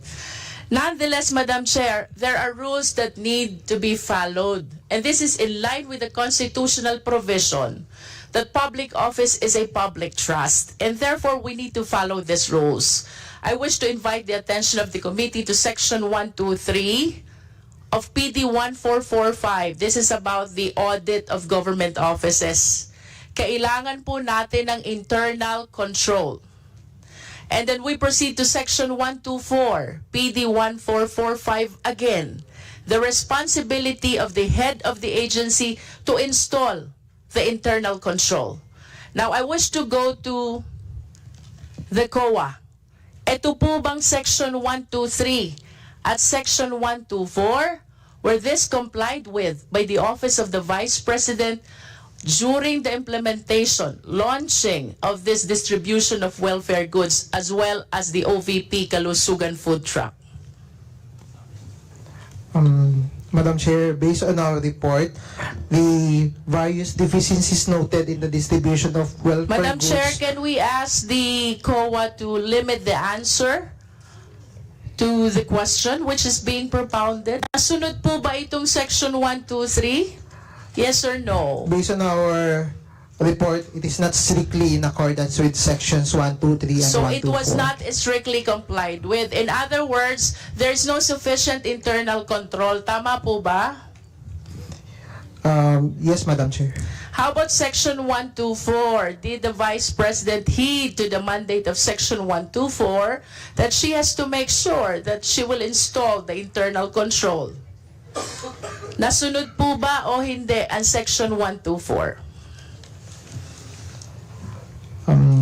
Madam Chair, based on the COA report, there is a guidelines, but then the guidelines is not sufficient. So there is In other words, Section 124 was not strictly complied with also by the OVP. That is the implication of the answer of the COA. Now, I wish to invite the attention of the COA to the documents that need to be provided for us to be able to liquidate the distribution of goods. One is distribution list. This is only few of the several documents. 2 is property acknowledgement receipt. 4 is request and issue slip. And 5 is deed of donation. Ito po bang 5 documentary requirements na ito ay na-submit, na-provide ng OVP in the liquidation of the distribution of welfare goods? Yes or no lang po? Madam Chair, based on our report or audit, some of distribution list was submitted, but some of the distribution lists were not submitted. For particularly those mentioned in the report for the distribution of rice. Thank you. And for us to have a better picture of what the COA meant by some were submitted, some were not, may I request the Secretariat to please flash the second slide. There. The report of the COA shows that 557,000 pansarap buns dated October 5, 2023 has no proof of acknowledgement receipt. Does the COA confirm? Madam Chair, yes po. It also shows that 434,000 also pansarap buns on December 14, 2023 lacks acknowledgement receipt of the school as well as proof of acknowledgement receipt. Does the COA confirm? Madam Chair, yes po. Can you please show again the... Does the COA confirm the 460,000 supply of rice that there is no proof of acknowledgement receipt. This one is dated March 31, 2023. Does the COA confirm? Yes, Madam Chair. How about the 218,750 lacking in proof of acknowledgement receipt? This is dated March 31 also. This is also about rice. Does the COA confirm? Madam Chair, yes po. And ultimately, this one is really a huge amount. Malaking halaga po ito, Madam Chair. 62,774,000. Distribution of year-end food packs on December 29, 2023. Wala ding proof of acknowledgement receipt. Does the COA confirm? Yes, Madam Chair. In other words, Madam Chair, this is almost 65 million which were not properly liquidated with the COA. Tanungin ko lang po ang COA, Madam Chair, what do you plan to do considering the huge amount which are not properly liquidated by the OVP? Madam Chair, come again. What does the COA plan to do with the almost 65 million unliquidated amount?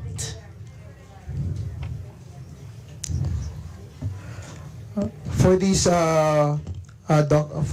disbursement with not supported with complete documentation, we, based on our recommendation, it will be required to the OBP to submit.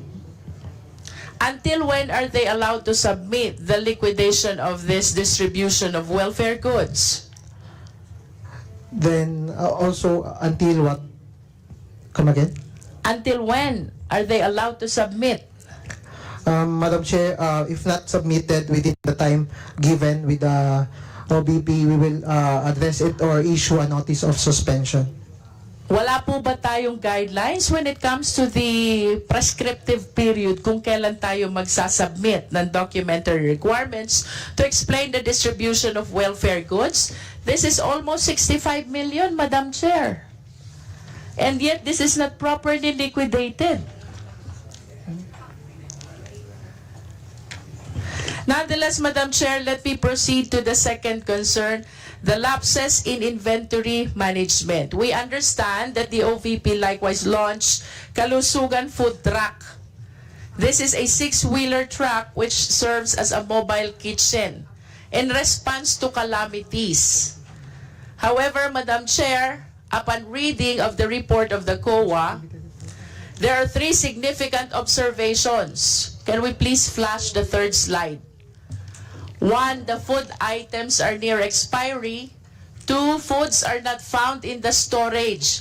And 3, they are placed in unventilated storage. Madam Chair, I understand that this is not a huge amount. However, I wish to invite the attention of the committee that this is the same observation that we had in the budget of the Department of Education, Madam Chair. So, I wish to raise the concern that ano po ba itong failure to account the distribution of welfare goods? Sana naman hindi. But I'm afraid that this might be another case of ghost delivery. How do we know that this is not really a case of ghost delivery? Let us be reminded by the controversy hunting the pharmaceuticals. And let us be reminded as well by the provision on malversation under Article 217. Finally, Madam Chair, regarding the lapses in inventory management, I think it is more prudent that we leave Kalusugan Food Truck to the management and implementation of the DSWD, which is the agency specialized on catering community service. And with that observation, Madam Chair, I hope that this will be not an incident similar to the one which transpired in 2015, kung saan may nadiskubre po tayong ibinaon na 500 sacks of rice because they were not properly managed. These are observations, Madam Chair, which the attention of the COA and all the concerned agencies I really wish to call. Thank you, Madam Chair. Salamat. Madam Chair? Yes, please. I may clarify. The PAR is the post-activity report that is the lacking documents. That's that. Yes, that for the record, it is the post-activity report, not the property acknowledgement receipt. And may we know the significance of the post-activity report? The post-activity report serve as the proof that there is an activity happen on the distribution. Well, it is my humble submission, Madam Chair, that it is as significant as proof of acknowledgement of receipt after all. Thank you, Madam Chair. Salamat. We now proceed to the minority. The Honorable Raul Manuel. Thank you, Madam Chair. Good morning sa lahat ng nandito. Except of course the OVP kasi hindi po sila sumipot. Madam Chair, balikan ko lang yung sa Magnegosyo Taday kasi isa ito sa mga supposedly innovative na programa ng Office of the Vice President.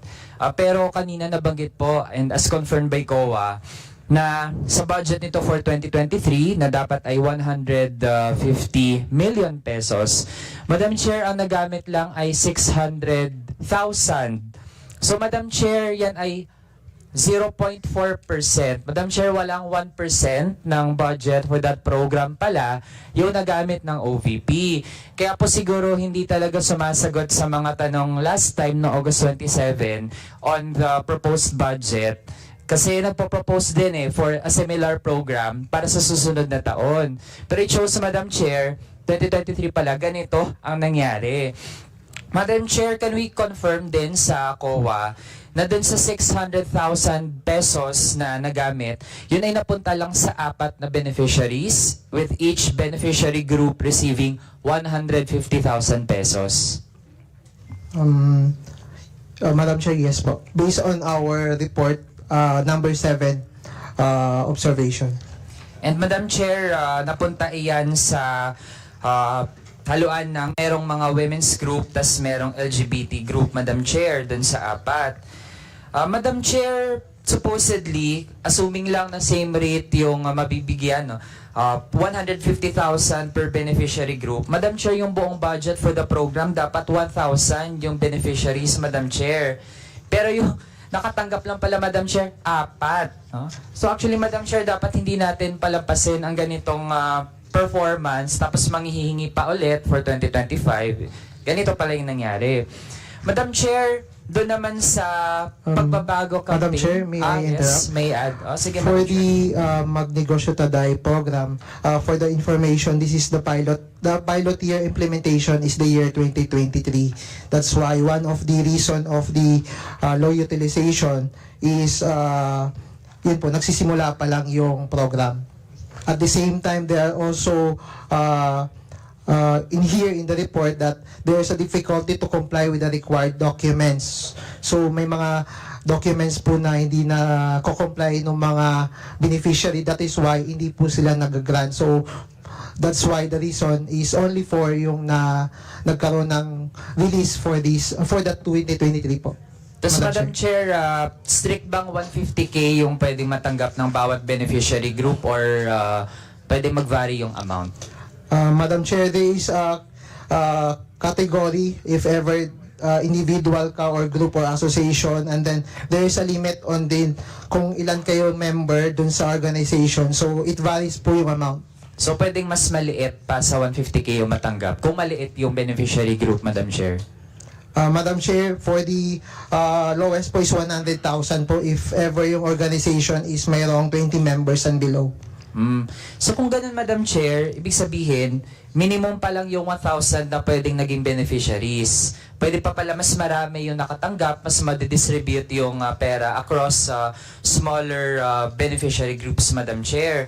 So it goes to show na kahit kakasimula pa lang nitong program, pero Madam Chair, kung hindi man lang umabot sa kalahati yung nagamit na pondo, marami tayong kababayan, Madam Chair, naghahanap ng tulong or pangkapital sa mga small businesses nila, tapos ito pala merong pera sa OVP, hindi talaga katanggap-tanggap, Madam Chair, na 0.4% lang yung napamahagi, Madam Chair. Doon naman sa pagbabago campaign program, can we confirm din sa COA na bahagi ng observations nila ay dun sa Manual of Operations, hindi po kompleto yung guidelines and procedures sa pag-identify ng mga target school beneficiaries. Tama po ba yun, Madam Chair? Madam Chair, based on our report, yes, confirm po. And Madam Chair, kasi itong pagbabago campaign, dito kasama yung pamamahagi ng libro, yung isang kaibigan, Madam Chair, na tayo po ay nabansagang editor noon. Tapos ipapamahagi pala, Madam Chair, hindi din identified saan mapupunta. Madam Chair, can COA also confirm, wala rin sa guidelines and procedures yung determination ng target grade levels of students na makakatanggap? Yes po, Madam Chair. Also, Madam Chair, hindi din malinaw paano yung distribution talaga ng bags and dental kits. Based on our report, it is not uniformly determined yung distribution po nung pagbabago bags. Kasi yung distribution list is not uniformly predetermined as to the names of the students. So, Madam Chair, dun sa mga nasample ng COA, upon checking dun sa paano na-implement yung proyekto, gaano kadami lang yung merong predetermined na distribution lists? Based on our report, out of the 57 samples of distribution per school, only 4 have predetermined distribution list of students, while the remaining 53 have no predetermined list of students, Madam Chair. Tapos, Madam Chair, can COA also confirm na nung nag-inquire sa concerned personnel na nag-implement nitong pagbabago campaign, yung pamamahagi ng mga bags na merong libro, Madam Chair, may mga instances na pre-signed na ng mga estudyante na beneficiaries. Ibig sabihin, pumirma sila sa forms, pero hindi pa pala sigurado na magiging present sila to receive the bags kung saan nakalista sila as intended beneficiary. Can COA confirm that, Madam Chair? Madam Chair, yes. Based on our inquiry with the concerned personnel, it is some of the distribution lists were pre-signed by the students prior to the actual distribution in order to conduct the distribution process efficiently. So, parang baligtad, Madam Chair, kasi usually kapag halimbawa merong pamamahagi ng assistance o kung ano mang mga government services, di ba, pipirma ka dahil natanggap mo na yung kung ano man yung dapat na mare-receive mo, Madam Chair. Pero dito pala, may mga pumirma pero hindi pa siguradong tatanggap sila ng bag. Tapos ire-report ng OVP, Madam Chair, na nakapamahagi siya ng ganitong bilang ng bags, ganyan. So, again, Madam Chair, isa itong example ng hindi katiwa-tiwalang mga programa ng OVP. Pati yung inventory management, Madam Chair, wala ding malinaw na guidelines. Can COA confirm? Madam Chair, based on our report, verification disclosed that 9 out of the 57 sample distribution have attached the required form. So yung required form po nun is yun yung nire-required dun sa Manual of Operation ng program wherein kasama yung inventory management to monitor. So out of the 57 sample, 9 lang po yung hindi po naka-attach yung required form. Okay, so Madam Chair, all in all, can COA say na hindi strictly in compliance sa Government Auditing Code ang ganitong pag-handle ng OVP doon sa kanyang pagbabago campaign program? Madam Chair, yes. That's why may recommendations kami dito to strengthen the agency's internal control on the implementation of the pagbabago campaign program. Madam Chair. So Madam Chair, aside dun sa pagbabago campaign, tapos ang Magnegosyo Taday program, aside din dun sa nabanggit ng mga colleagues natin, Madam Chair, pinapakita nito na based on actual experience ay inefficient sa pag-provide ng services ang Office of the Vice President. Pero then again, no, kung usapin ng confidential funds, ang bilis-bilis na gamitin. Tapos, Madam Chair, kung doon naman sa kung looking forward, no, kung yun yung gustong pag-usapan lang dati ng Vice President, pero it seems na hindi din naman seryoso ang opisina dun sa pag-ensure na ma-provide yung mga services na ito kasi nga hindi din naman talaga sumasagot kung present, tapos ngayon nga, hindi humaharap. So, nasa taong bayan po natin actually to judge kung katiwa-tiwala pa ba talaga naasahan sa ganitong mga serbisyo ang Office of the Vice President. Sa mga nakabenepisyo naman po actually, napatunayan po kayo ay iilang porsyento lang pala talaga nung mga dapat sana ay makatanggap, and you even deserve better doon sa mga nakuha na po ninyo mula sa Office of the Vice President. At sa mga umaasa naman po sa OVP, parang we should temper our hopes doon sa pag-rely pa na magiging maayos or makakatanggap tayo ng sapat na mga serbisyo mula sa opisina. So if I am to propose something concrete, Madam Chair, and it can be dealt with at the appropriate time, pero on record, Madam Chair, ang sinusulong na natin ay tanggalan na ng budget yung socio-economic program delivery ng Office of the Vice President, Madam Chair, including yung PS na 87.5 million, MOE na 1.77 billion, tsaka yung capital outlay na 56.4 million, Madam Chair.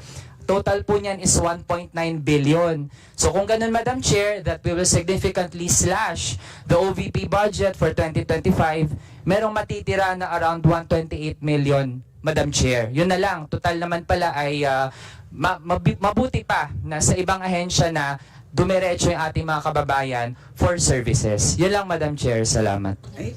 Salamat. Next, from the majority, we have the Honorable Paulo Ortega. Thank you, Madam Chair.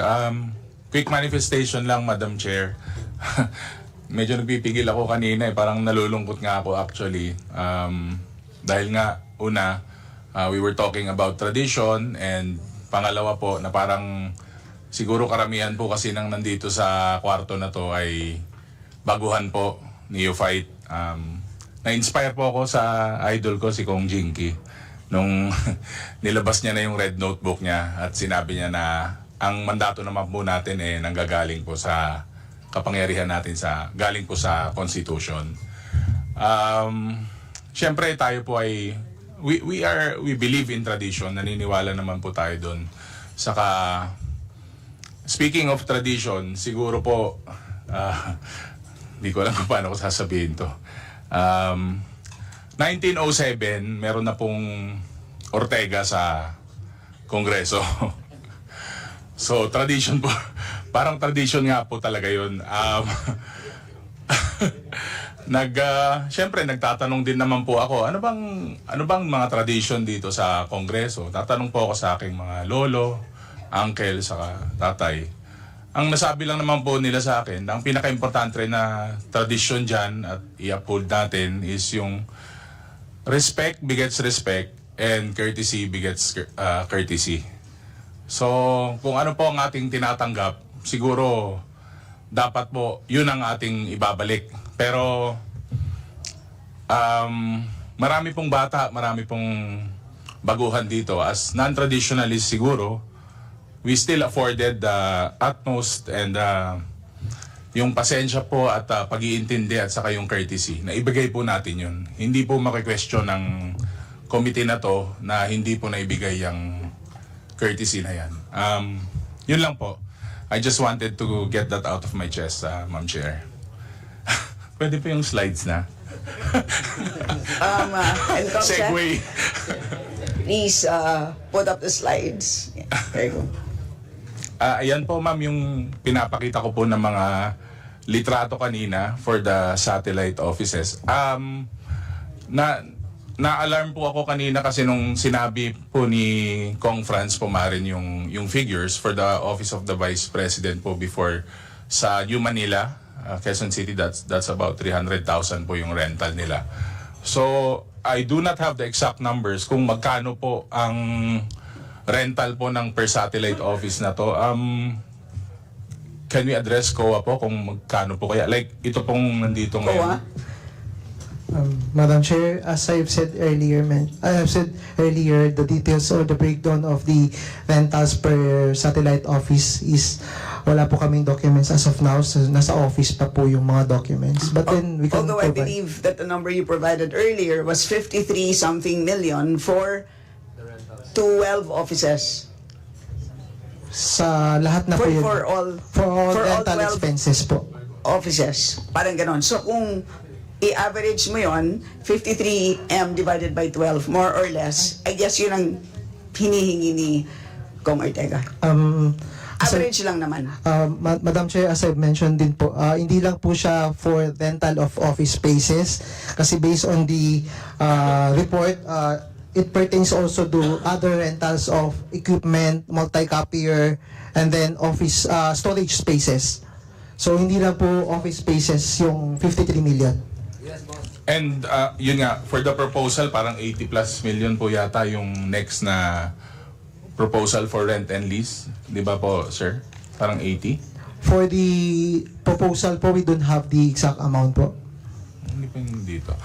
Anyway, Madam Chair, baka pwede po tayong humingi ng data nun kasi pag syempre titignan po yung satellite offices for that amount and yung comparative nga po na Office of the Vice President nung time po ni VP Lenny, parang medyo mataas po yata yung renta. Kung wala po silang copy, ma'am, baka pwede po mag-submit sila sa committee para po pwede nating ikumpara. Siyempre, makikita mo naman yan sa fair market value ng bawat property kung magkano po yung renta na yun. Thank you, Ma'am Chair. Salamat. Next is the Honorable Vice Chair Kong Benny Abante, who is not around. And so we move to the Honorable Dante Marcoleta, who is also not around. So we move to the Honorable Mitch Kahayan Uy, also not around. Next is the Honorable Deputy Majority Leader Jude Isidre. Just a manifestation, Madam Chair.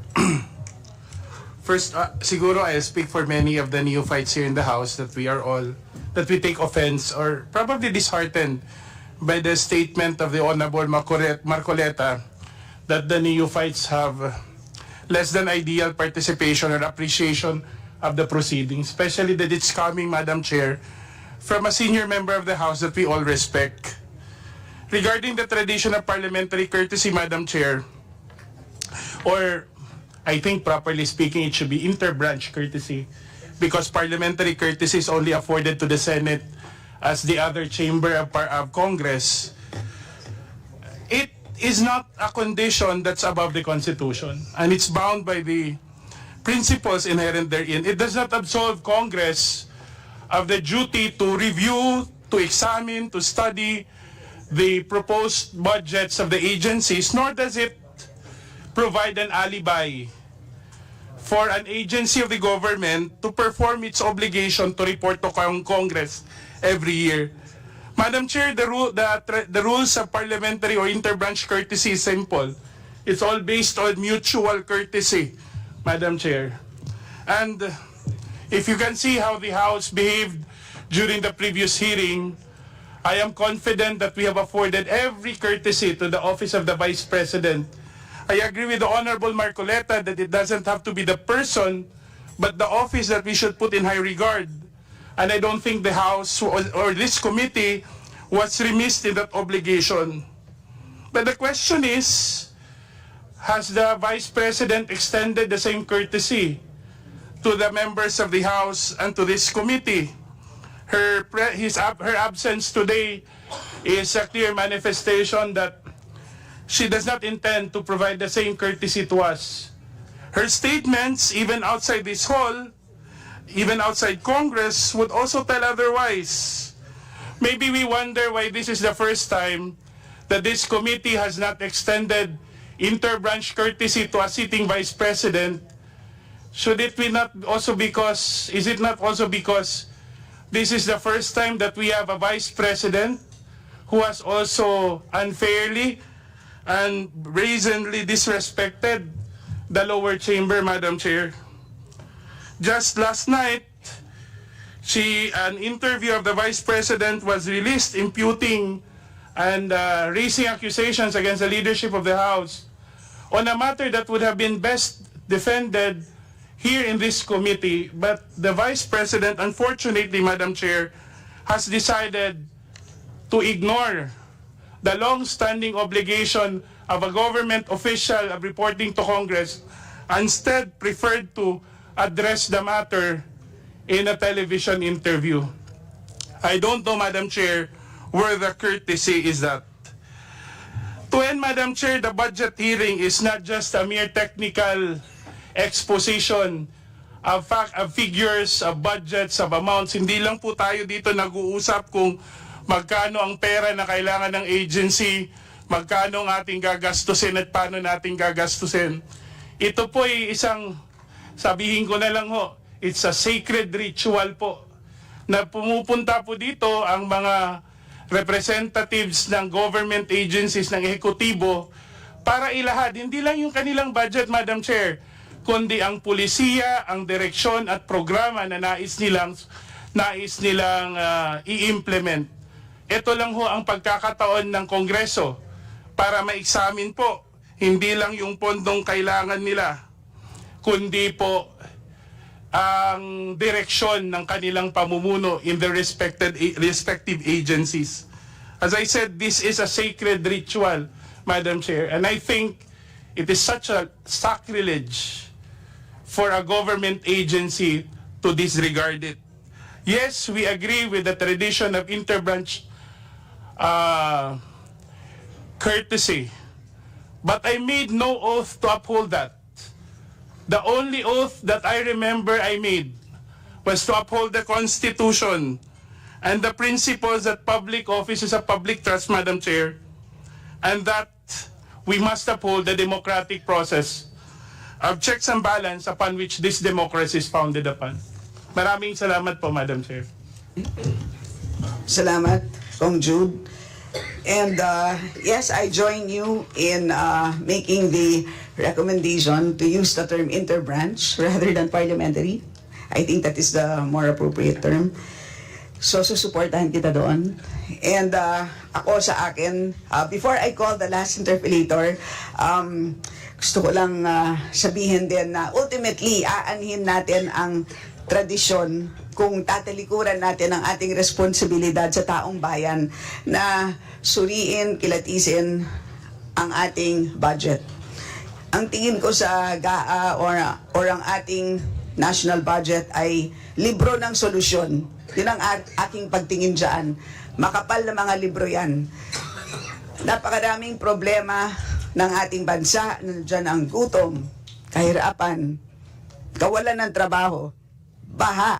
Ayun, malaking problema ang baha sa Marikina. Sakit, napakaraming problema. Ang mga solusyon sa mga problema na yan ay nasa General Appropriations Act. Kaya ganon ka-importante na suriin ang budget. And more importantly, nandyan ang accountability. Kailangan tama ang paggamit, wasto ang paggamit. Kaya kailangan talaga humarap sa amin. Once a year lang naman, it's a reasonable ask. So yun po. So, pagpasensyahan na lang kami ng executive na hinihingi namin ang annual ritual na ito.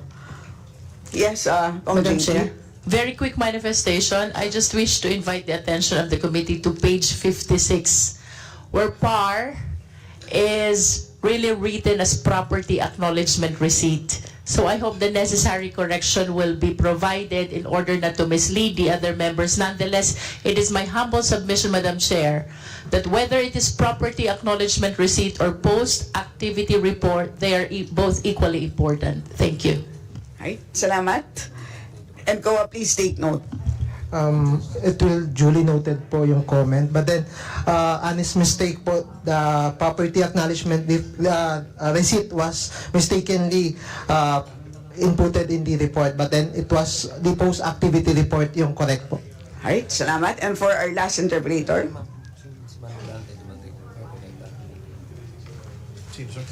For our last interpreter, we have the Honorable Vice Chair Jill Bongalon. Thank you, Madam Chair. Madam Chair, I totally agree with the statements made by my colleagues, especially those who are first-termers and neophytes, with respect to the tradition, Madam Chair. Madam Chair, we do not cut that tradition, and in fact, we invoked that tradition yesterday, given the fact that the Office of the President is ably represented by the Executive Secretary. Compared today, Madam Chair,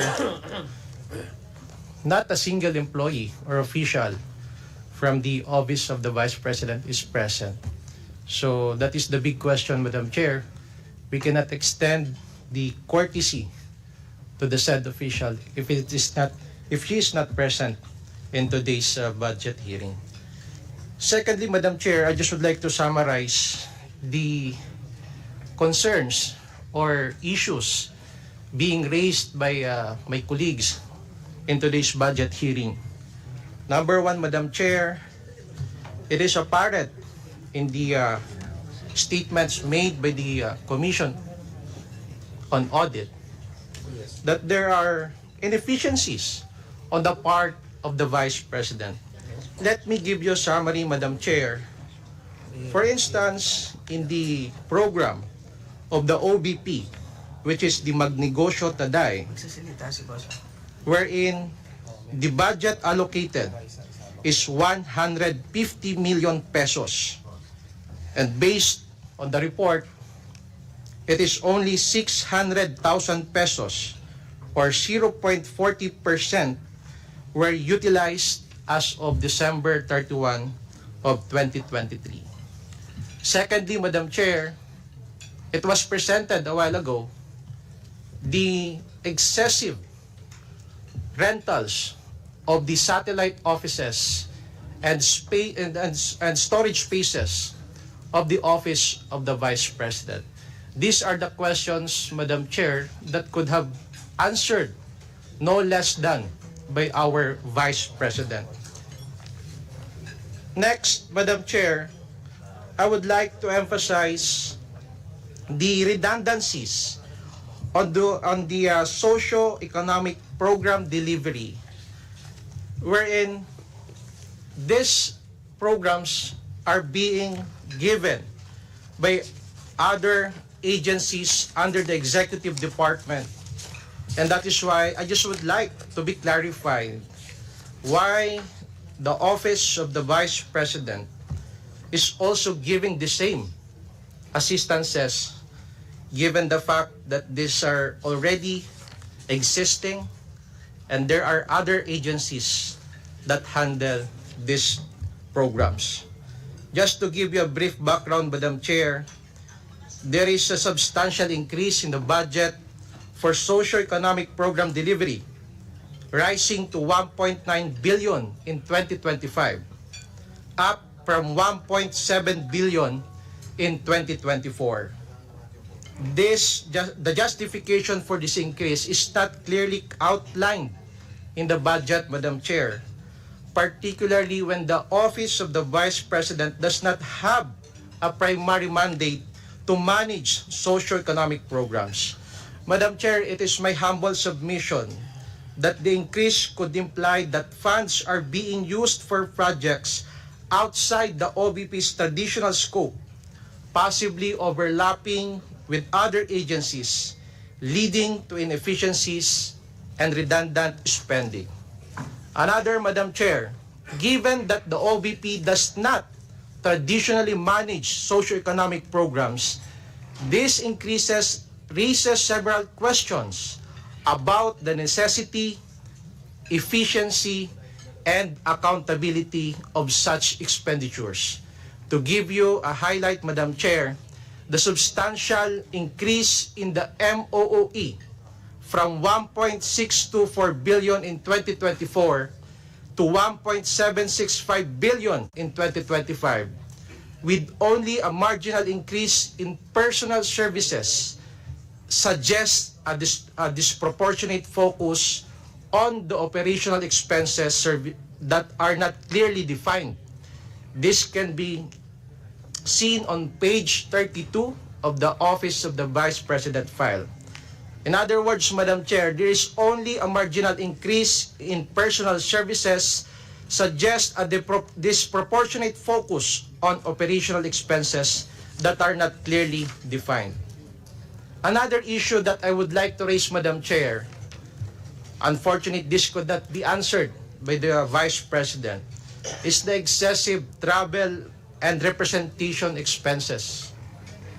The budget includes 62 million for traveling expenses and 87.9 million for representation expenses. These amounts, Madam Chair, are unusually high, particularly for an office that does not have an extensive field presence or international role, unlike departments such as Foreign Affairs. Therefore, Madam Chair, the necessity of such large travel and representation budget could be questioned. Also, Madam Chair, I would like to also raise the increase in operating expenses despite fewer programs. The maintenance and other operating expenses increased to 1.792 billion from the previous year, despite no significant increase in the number of programs of clear explanation of new initiatives that require such funding. This increase, Madam Chair, without a clear explanation could be seen as fiscally irresponsible. Madam Chair, as a first-termer and a neophyte, it saddens me, Madam Chair, that we cannot give that courtesy to an official who is not present today. I also know and respect the tradition that is being given, but the respect should be mutual, Madam Chair. And therefore, we cannot extend that courtesy by observing interbranch courtesy to the second highest official of the land, which is the Vice President. Madam Chair, my time is will already end.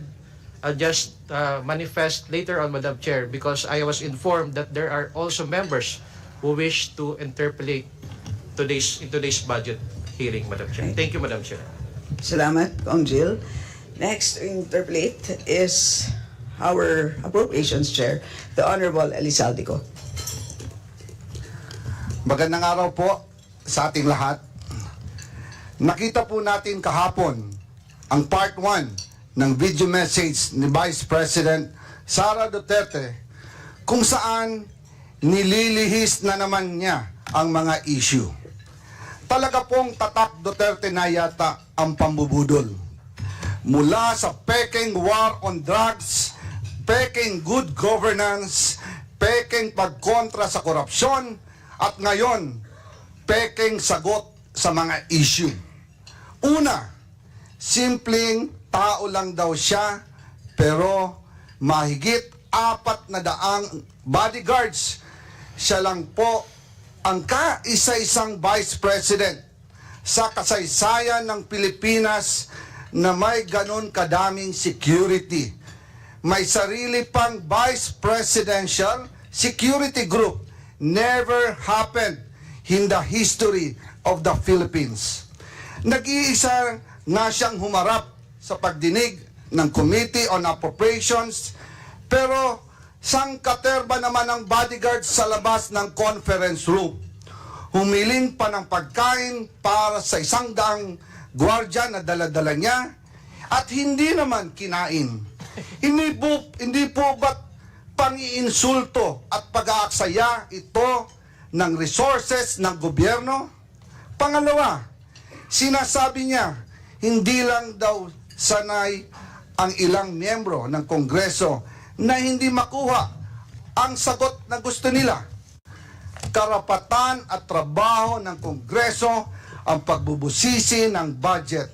Ang hindi niya pagsagot sa maayos na tanong at lalo pa ang hindi niya pagdalo sa hearing ngayon ay nagpapakita na kawalang respeto at paggalang sa mga kinatawan ng taong bayan. Hindi lang po kongresista ang winalanghiyan niya dito, kung hindi ang buong sambayanang Pilipinas. Tinatakpan niya ang hindi pagsagot sa tanong sa pamamagitan ng pag-iinsulto sa mga kongresista na ginawa lang naman ng kanilang mga trabaho. Gusto nila ang interbranch courtesy, pero siya mismo walang kortesiya sa Kongreso. Pangatlo, malinaw na pambubudol o panlilinlang sa mga Pilipino ang pagsasabi niyang kinikilala niya ang kapangyarihan ng Kongreso sa budget. Malinaw naman sa tao, live sa TV at internet, kung ano ang kanyang asal. Wala siyang sinagot ni isa man lang na tanong ng mga kongresista. Abogado pa naman siya, pero mukhang absent siya nung tinuro ang prinsipyo ng separation of powers at Kongreso bilang co-equal, kapantay ng sangay ng gobyerno ng ehekutibo. Batay sa ating representative democracy, ang mga kongresista ay binoto bilang kinatawan ng taong bayan. Kaya kapag ang isang kongresista ay nagtatanong sa paggamit ng budget, siya ay nagtatanong hindi lang bilang individual, kundi bilang kinatawan ng Pilipinong bumoto sa kanya. Demokrasya at hindi po tayo monarkiya. Wala tayong hari at reyna. Sunset na po ang dating administrasyon. Kaya wala pong karapatan ang ating mga halal na opisyal na umastang parang masasakupan niya lang ang mga kinatawan ng taong bayan. Pang-apat, paulit-ulit niyang sinasabi, I will defer to the wisdom of Congress. Pero hindi naman po to totoo. Kasi kung totoo ito, sasagutin niya mga tanong ng mga mambabatas, lalo na sa issue ng confidential funds. Naalala ko last year, kinausap namin si BP Sara at ang kanyang mga trusted aides tungkol sa 2024 budget. Sinabi niya noong, ituloy nyo yan, meaning yung confidential funds, dahil kaya niya daw ito i-justify. Mabuti na lang at hindi namin itinuloy. Kung hindi, magsisisi kami dahil ang pondo ng taong bayan ang pinag-uusapan dito at tandaan, COA at hindi Kongreso ang nagsasabing mali ang paggamit ng 73 million sa 125 million confidential funds na ginamit lang sa loob ng 11 days. Talo pa po dito ang pondo ng Napoles Fund na gamit ng 60 days. Ito po, 11 days lang. And ngayon, bibigyan pa ba natin siya ng 2 billion na panggagastos daw sa mahihirap? Ibigay po natin to sa tamang ahensya. Huwag po nating ayahan na waldasin na naman ang kahit pisong sintimo na dapat nating bantayan. Politika daw ang dahilan ng umano'y panggigipit sa kanya ng Kongreso. Nanunood kaya siya ng budget hearings? Nakikita niya kaya kung gaano kahaba at katagal ang pandinig at mga questions and answers na kinakaharap ng iba't ibang ahensya ng pamahalaan para i-justify ang kanilang budget? Why should the OBP be any different? Especially napakagaling magwaldas, maglakwatsa at mangurakot. Malinaw, diversionary tactic ang video message ni BP Sara. Tulad ng tatay niya, gusto niyang ilihis ang usapin sa tunay ng isyong kinakaharap niya. Ayaw niya kasing magpaliwanag. 125 million confidential funds spent in 11 days at nagsabi mismo ang COA na mali ang paggastos nito. Kung bakit kulelat ang mga batang Pilipino sa math and science sa ilalim ng panunungkutan niya bilang DepEd Secretary. Kung bakit sirang gatas, may insekto at inaamag na Nutriban ang pinamimigay sa mga mag-aaral. Kung bakit malala ang korupsyon sa DepEd at palpak ang kanyang panunungkulan dahil tamad at hindi siya pumapasok kahit minsan sa Department of Education. At higit sa lahat, kung bakit sa gitna ng lahat na kapalpakan at katiwalian, ito ay dapat siyang pagkatiwalaan pa ng 2 billion sa 2025. Briefing suspended.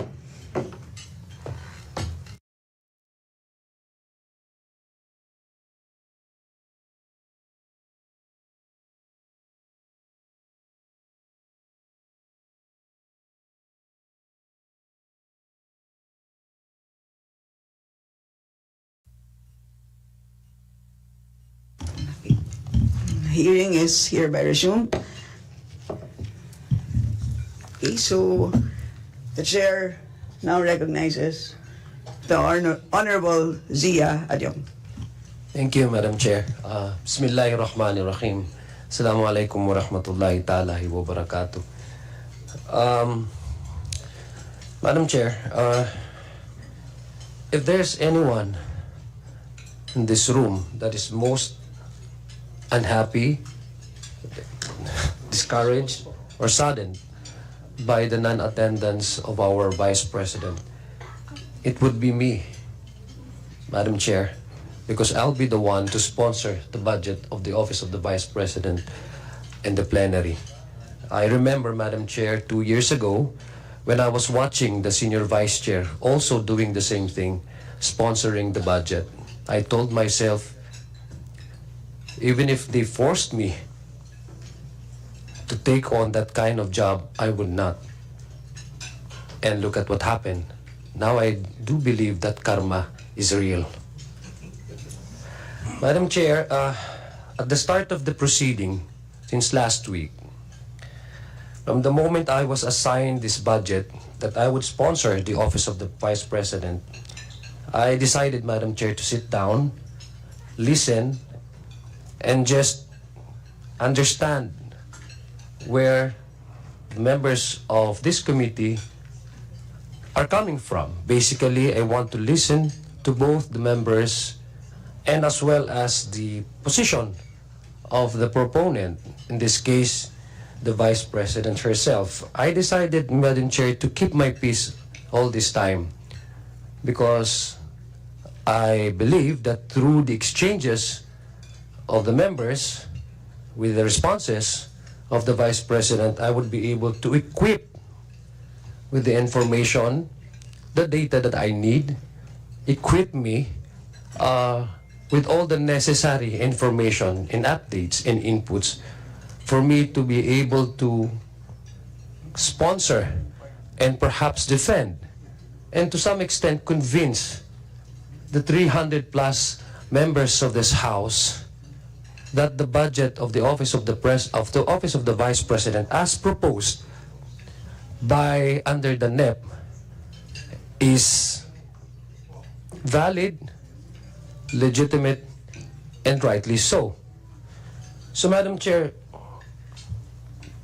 as we witnessed in the first committee deliberation, I felt that there's really a need for this committee to invite again the Vice President. In fact, I took the liberty, Madam Chair, of approaching the Vice President last week, immediately after the Senior Vice Chair suspended the deliberation, and after learning that there was no enough information that I gathered from the responses of our Vice President, I approached her while she was exiting the building and politely requested that, if possible, baka po pwede mag-usap ang aming opisina. And I asked her politely and courteous and with respect, and as a matter, just to be fair, she was polite and courteous when she responded. And up to now, Madam Chair, I'm still waiting for that meeting. Mr. Chair, I came from a culture that is steeped in tradition. I came from a minority Muslim community where tradition to us is not just convenience. It is a way of life. I agree, Madam Chair, that time-honored tradition of this honorable institution has a sanctity to it. However, Madam Chair, we must also remember that that tradition is born from a courtesy, from either parliamentary courtesy or inter-branch courtesy. Courtesy, Madam Chair, is given as a privilege. And as such, privilege is not given freely. It is earned. Privilege, Madam Chair, is both circumstantial and conditional, Madam Chair. But what I believe as a neophyte member of this House, what I believe, Madam Chair, is the primordial concern and duty of each and every one of us is to be truthful to the oath that we have taken and to be truthful to the duty that we have sworn to preserve, protect, exercise to the best of our ability without fear or favor. So, Madam Chair, I hope as a neophyte member of this House, I hope that we can probably proceed with this deliberation, although I am deeply saddened and feeling helpless in the coming days once the committee report will be delivered in the plenary, because I'll be the one again to sponsor and defend the budget of the Office of the President. Madam Chair, before this manifestation, before the Senior Vice Chair recognized this representation to say my piece, I was listening intently to our Chairman of the Committee on Appropriations, Representative Zaldico. And I also happened to watch a clip of that video, the interview of the Vice President. And she said in that interview that part of the reasons why she did not respond to the questions asked by the members is that in her mind, only two persons actually decides the budget. Speaker and the chairman of the committee. Just to set the record straight, and this is not to side to either of the two. Madam Chair, it is unfair to say the least, and misplaced. If you would ask me, that's a misplaced argument to put it that way, because we know that the budget is prepared by the executive branch. Before it lands on our doorstep, the executive in each agency proposes their budget to the DBCC, and thereafter they would have to defend that, and all the budgets that have been approved, many of the agencies' initial budget are not in total reflected in the NEP that is being submitted to us, is defended by these agencies. So in terms of preparation, no member of this House is involved in the determination of the funds.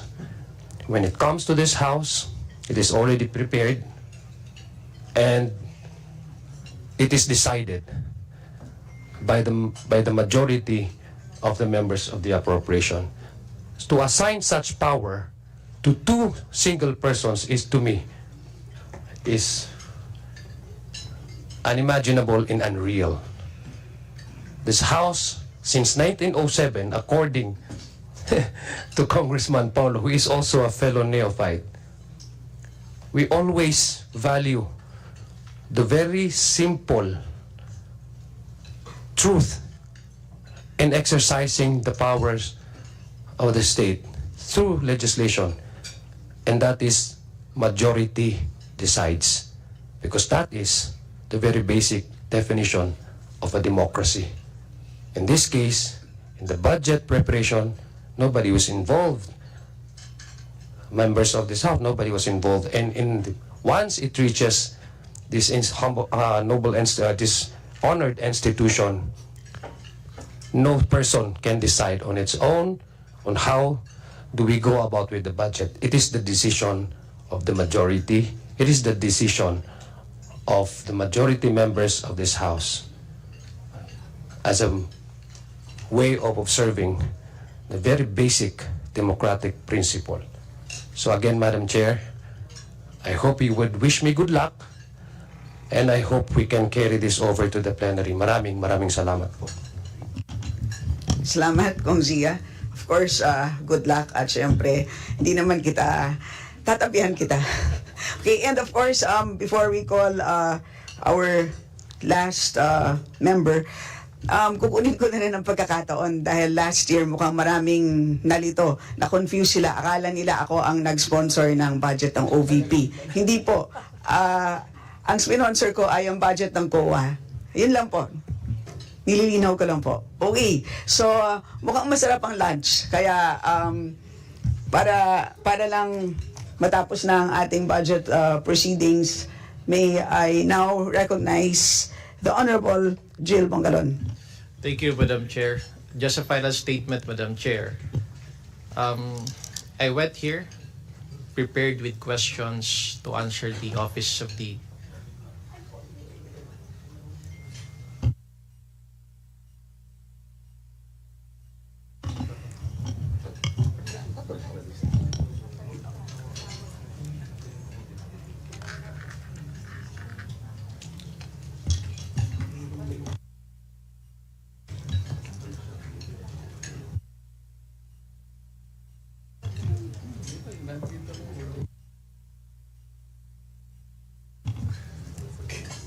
Okay, so let me withdraw that and instead recognize the Honorable Dante Marcoleta. Salamat, Madam Chair. Pasensya na kasi nahuli ako nung tinawag mo ako, paparating pa lang ako So anyway, nandito na po ako. So I think I can still use my time, Madam Chair. Madam Chair, judging from the volumes of questions to the Office of the Vice President during the first hearing, I presume, Madam Chair, that considering that those questions originated from the 2022 budget, am I correct to presume, Madam Chair, that the budget of the Vice President in 2022 or the utilization of those budgets were subjected to a notice of disallowance?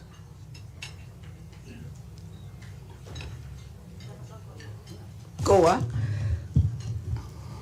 Come again, sir.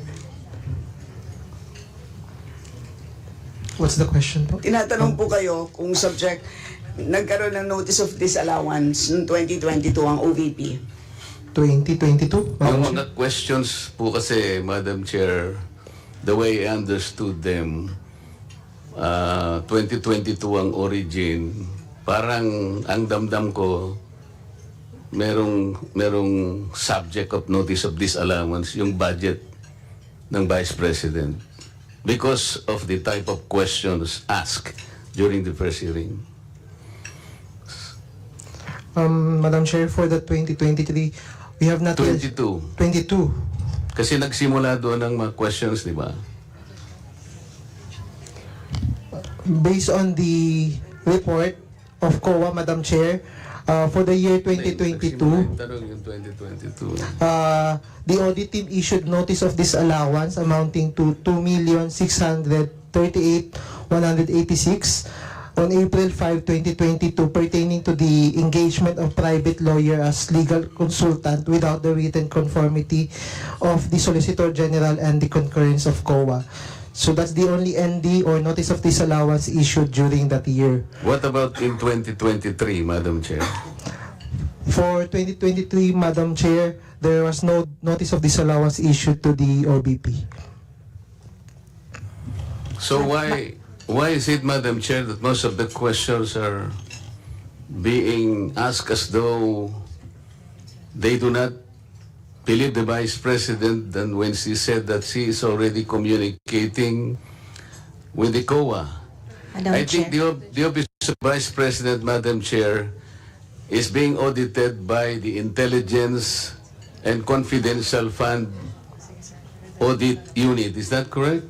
Madam Chair, if I may I clarify, what I have said about the notice of disallowance is pertaining to the transactions of the OBP, not for the confidential fund, because we are the audit team of OBP for the transactions to audit the transaction of the OBP, not the confidential fund. The confidential fund is being audited by the ICFAO, another office from the COA. Yes, so the question is supposed to be for you. Yes, Madam Chair. Subjected ba sa Intelligence and Confidential Fund Audit Unit? Yes, Yung Madam. confidential fund ng Vice President? Yes, Madam Chair. So was there a notice of disallowance? There was a notice of disallowance issued for the fourth quarter of 2022, Madam Chair. There was? Yes. Okay. Madam Chair, may I know the nature of a notice of disallowance? I mean the nature. A notice is How do you characterize a notice of disallowance? a notice is disallowance of disallowance is given for expenses disbursed with it is a notification to the head of agency and or accountant informing and requiring the persons liable to restitute the amount of the disallowance that is a confidential expense disapproved or disallowed in audit, either in whole or in part, as a result of illegal, irregular, or improper disbursement or expenditure of such fund. You call it IUEEU. Is that correct? Yes, yes, I, Madam Chair. regular. U is Unnecessary. unnecessary. Madam Chair. E, Extravagant, Madam Chair. another E. Excessive po. And U. Unnecessary. Your Una yung unnecessary. Unconscionable. unconscionable po. Okay, so you initially determined when you issued a notice of disallowance to the Office of the Vice President that somehow merong lumabas dun sa IUEEU. Is that correct? Yes po, Madam Chair. So how do you characterize a notice of disallowance? May I be clarified po on the question, Madam Chair? I do not know how to simplify. How do you characterize? What is a notice of disallowance? It is a notice po to the head of agency. Okay. Is a notice of disallowance contestable? Yes, Madam Chair. It is not a final It is not a final action of judgment. COA. Opo. It is appealable. Yes, Madam Chair. Okay. What is now the stage of the notice of disallowance issued to the Office of the Vice President? Madam Chair, we have issued the notice of disallowance, and it was received by management on August 9, 2024. So they still have 6 months po or 180 days Correct. to appeal for the And disallowance. they are supposed to reply yet. Yes po. You will have to give them the opportunity to make a reply. That is correct To po, explain Madam Chair. Yes po, Madam how Chair. the budget was utilized. Opo. And that is part of due process. That is correct po. Meaning to say, there is no guilt yet until and unless you are able to receive the reply, the answer, and the explanation of the Office of the Vice President. That is correct po. And it Have has you received a copy? of the reply po. Yes. They have not yet replied po So to that. yun na nga eh. As part of the due process is notice. Then the Vice President will submit to you an answer explaining, detailing how the budget was utilized, and you will receive that Madam in due Chair. time. Madam Chair, if it is already a notice of disallowance, their remedy would be to appeal the notice of disallowance po. Madam, ang sinasabi ko, wala pa nga eh. It is yet to be sent to your office. Is that correct? Wala pa siyang reply. Yun nga po, hindi po reply ang remedy nila to the notice of disallowance, but Ano po dapat? an appeal to the notice of disallowance. Well, wag mo na it's an appeal. Yes po. Sa aming mga hindi masyadong nakakaalam ng terminology, pwede ring reply. Reply is an appeal.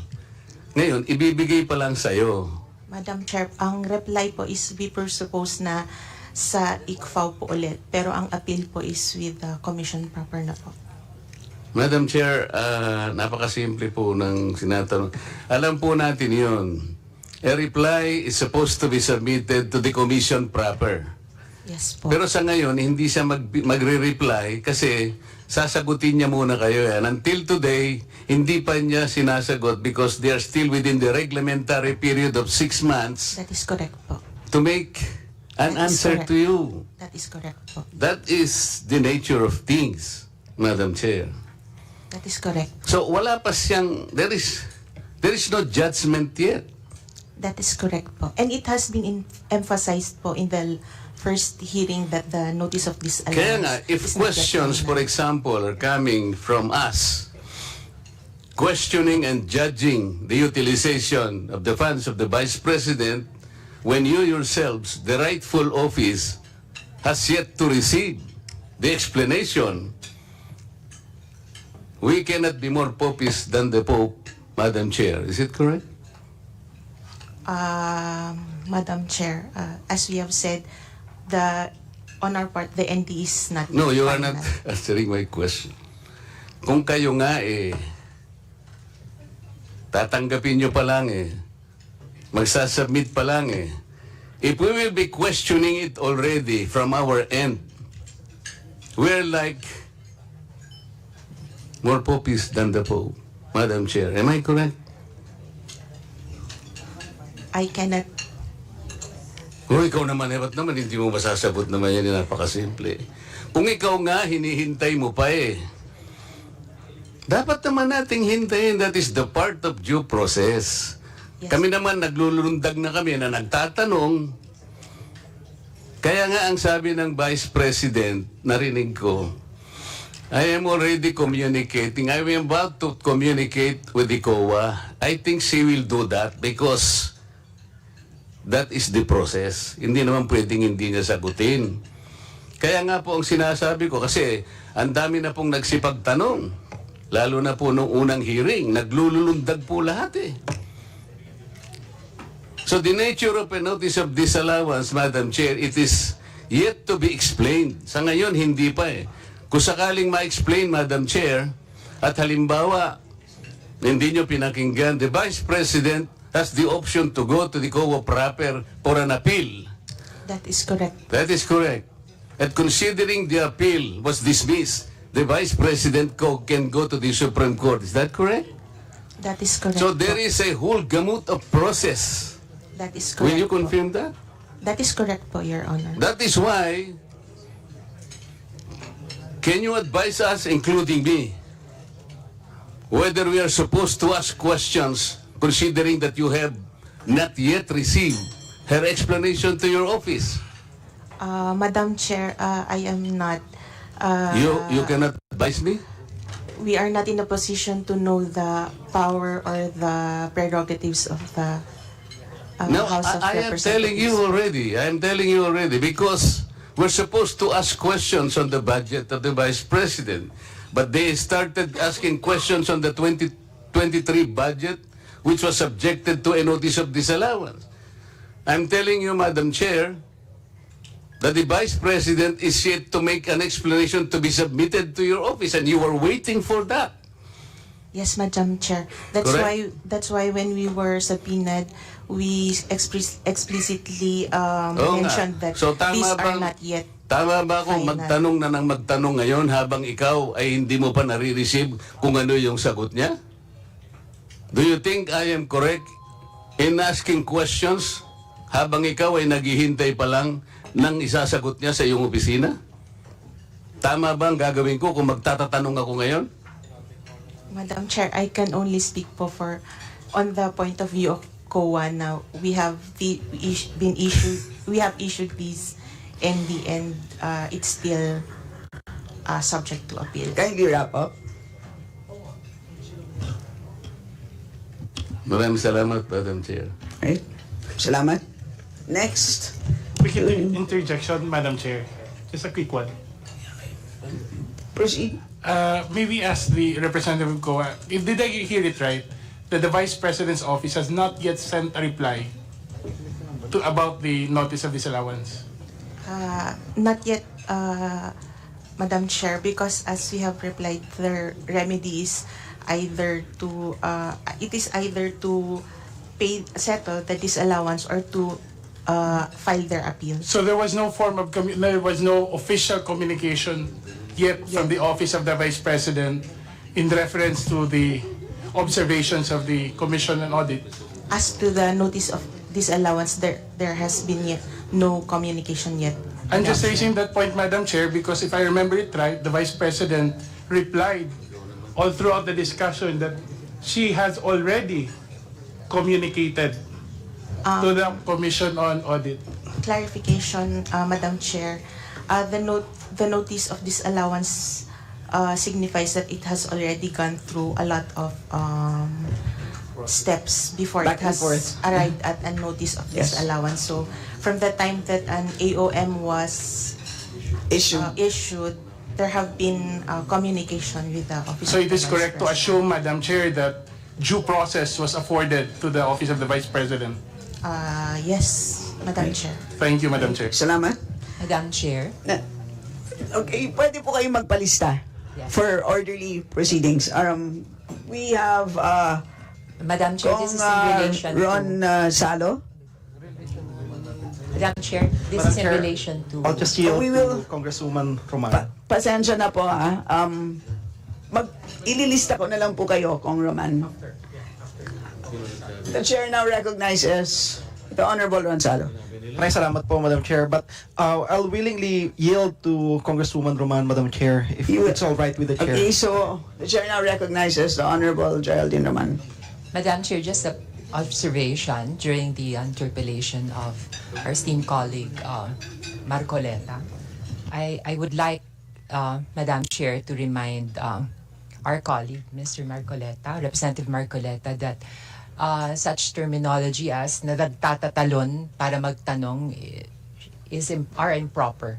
To insinuate that my colleagues and us, who validly and willingly want to pose valid questions regarding the budget of the Office of the Vice President is unacceptable. Hindi po kami nagtatatalon. We have valid questions.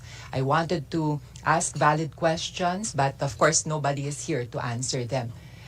Which brings me to my second point, that I was listening intently to the intervention of Representative Marcoleta about respect for tradition.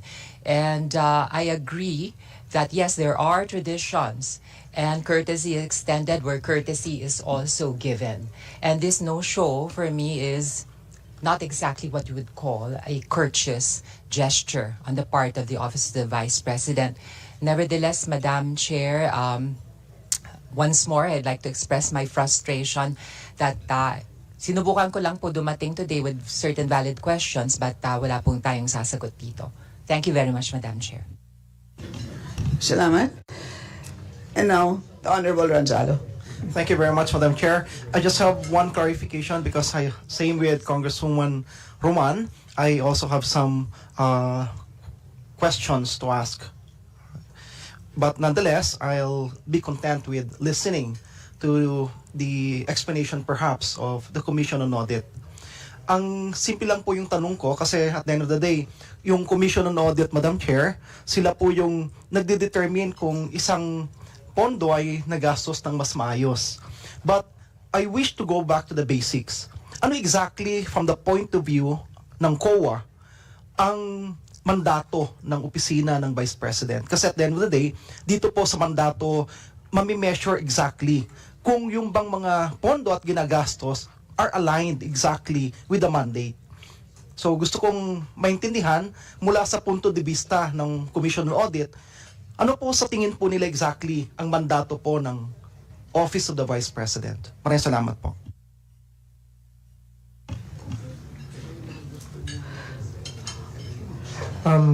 Madam Chair, as I mentioned earlier po, the mandate of the OBP is, one of the mandate of the OBP is committed to the service of the nation, which perform executive, ceremonial, and advocacy functions to improve the lives of the Filipino people. That's why some of social services were implemented, or programs for social services are proposed. Maraming salamat po, Madam Chair. Follow-up question. So sa tingin po ninyo, yung mga proposal po ngayon, alay naman po doon sa mandato ng Office of the Vice President? Based on the mandate of the Office of the Vice President, yes. Since the programs is consider social services, socio-economic services po, Madam Chair. Maraming salamat po, Madam Chair. Okay. So now we shall begin round 2. And the chair now recognizes the Honorable Jill Bongalon. Thank you, Madam Chair. Madam Chair, quick clarification with the Commission on Audit. Pwede ko ba malaman kung nagsumiti po ng liquidation report ang ating pong Vice Presidente patungkol po doon sa confidential funds? What period po, Madam Chair? 2023. 2023, I'm sorry, 2022. yes po, Madam Chair. May I know when did the Office of the Vice President submit the liquidation report?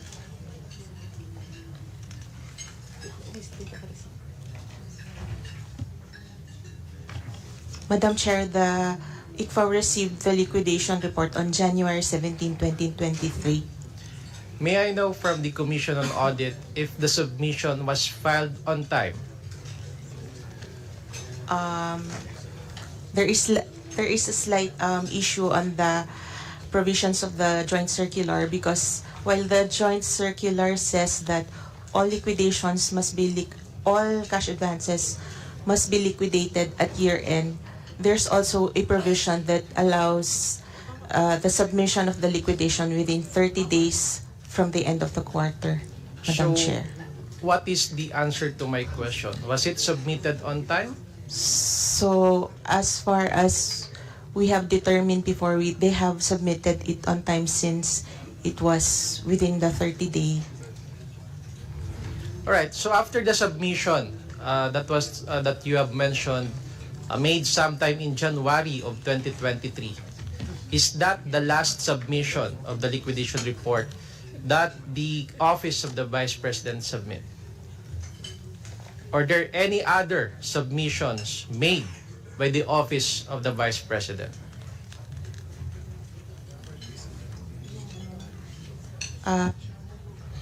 Madam Chair, they submitted an additional document. When did the Office of the Vice President submit the additional document, for the record, Madam Chair? Is that in the nature of liquidation report also?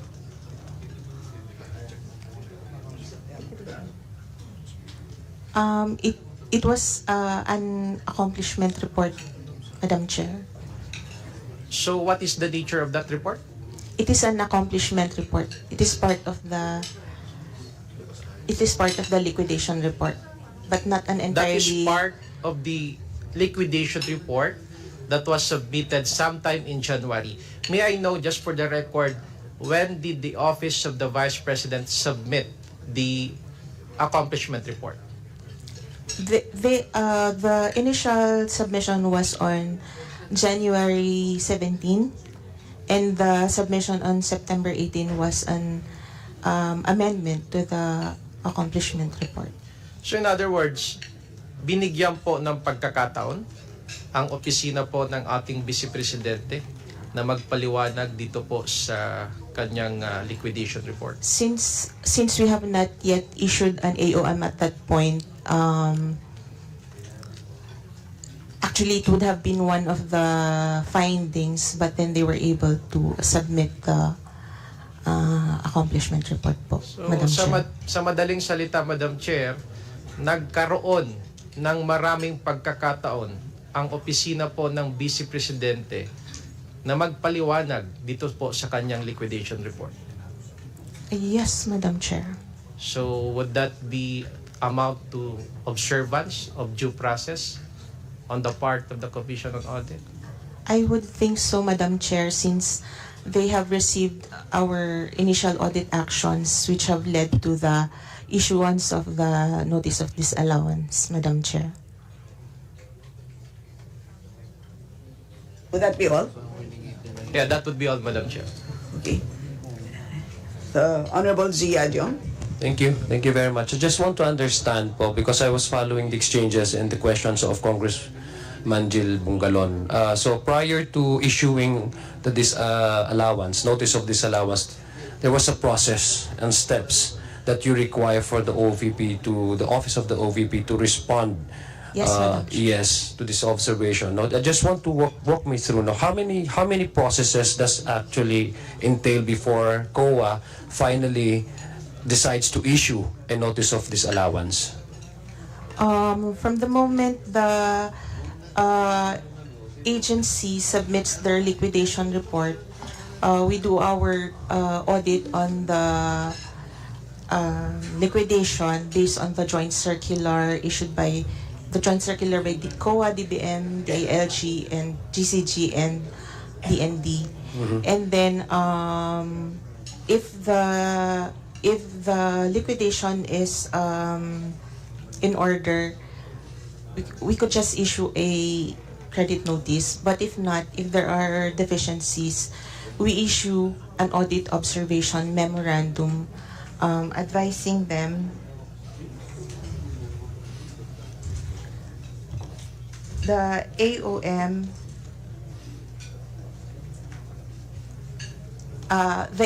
would then have to be replied to by the agency head within 15 days, and then if they comply with the AOM, again, if the AOM is sufficient, the liquidation is passed in audit.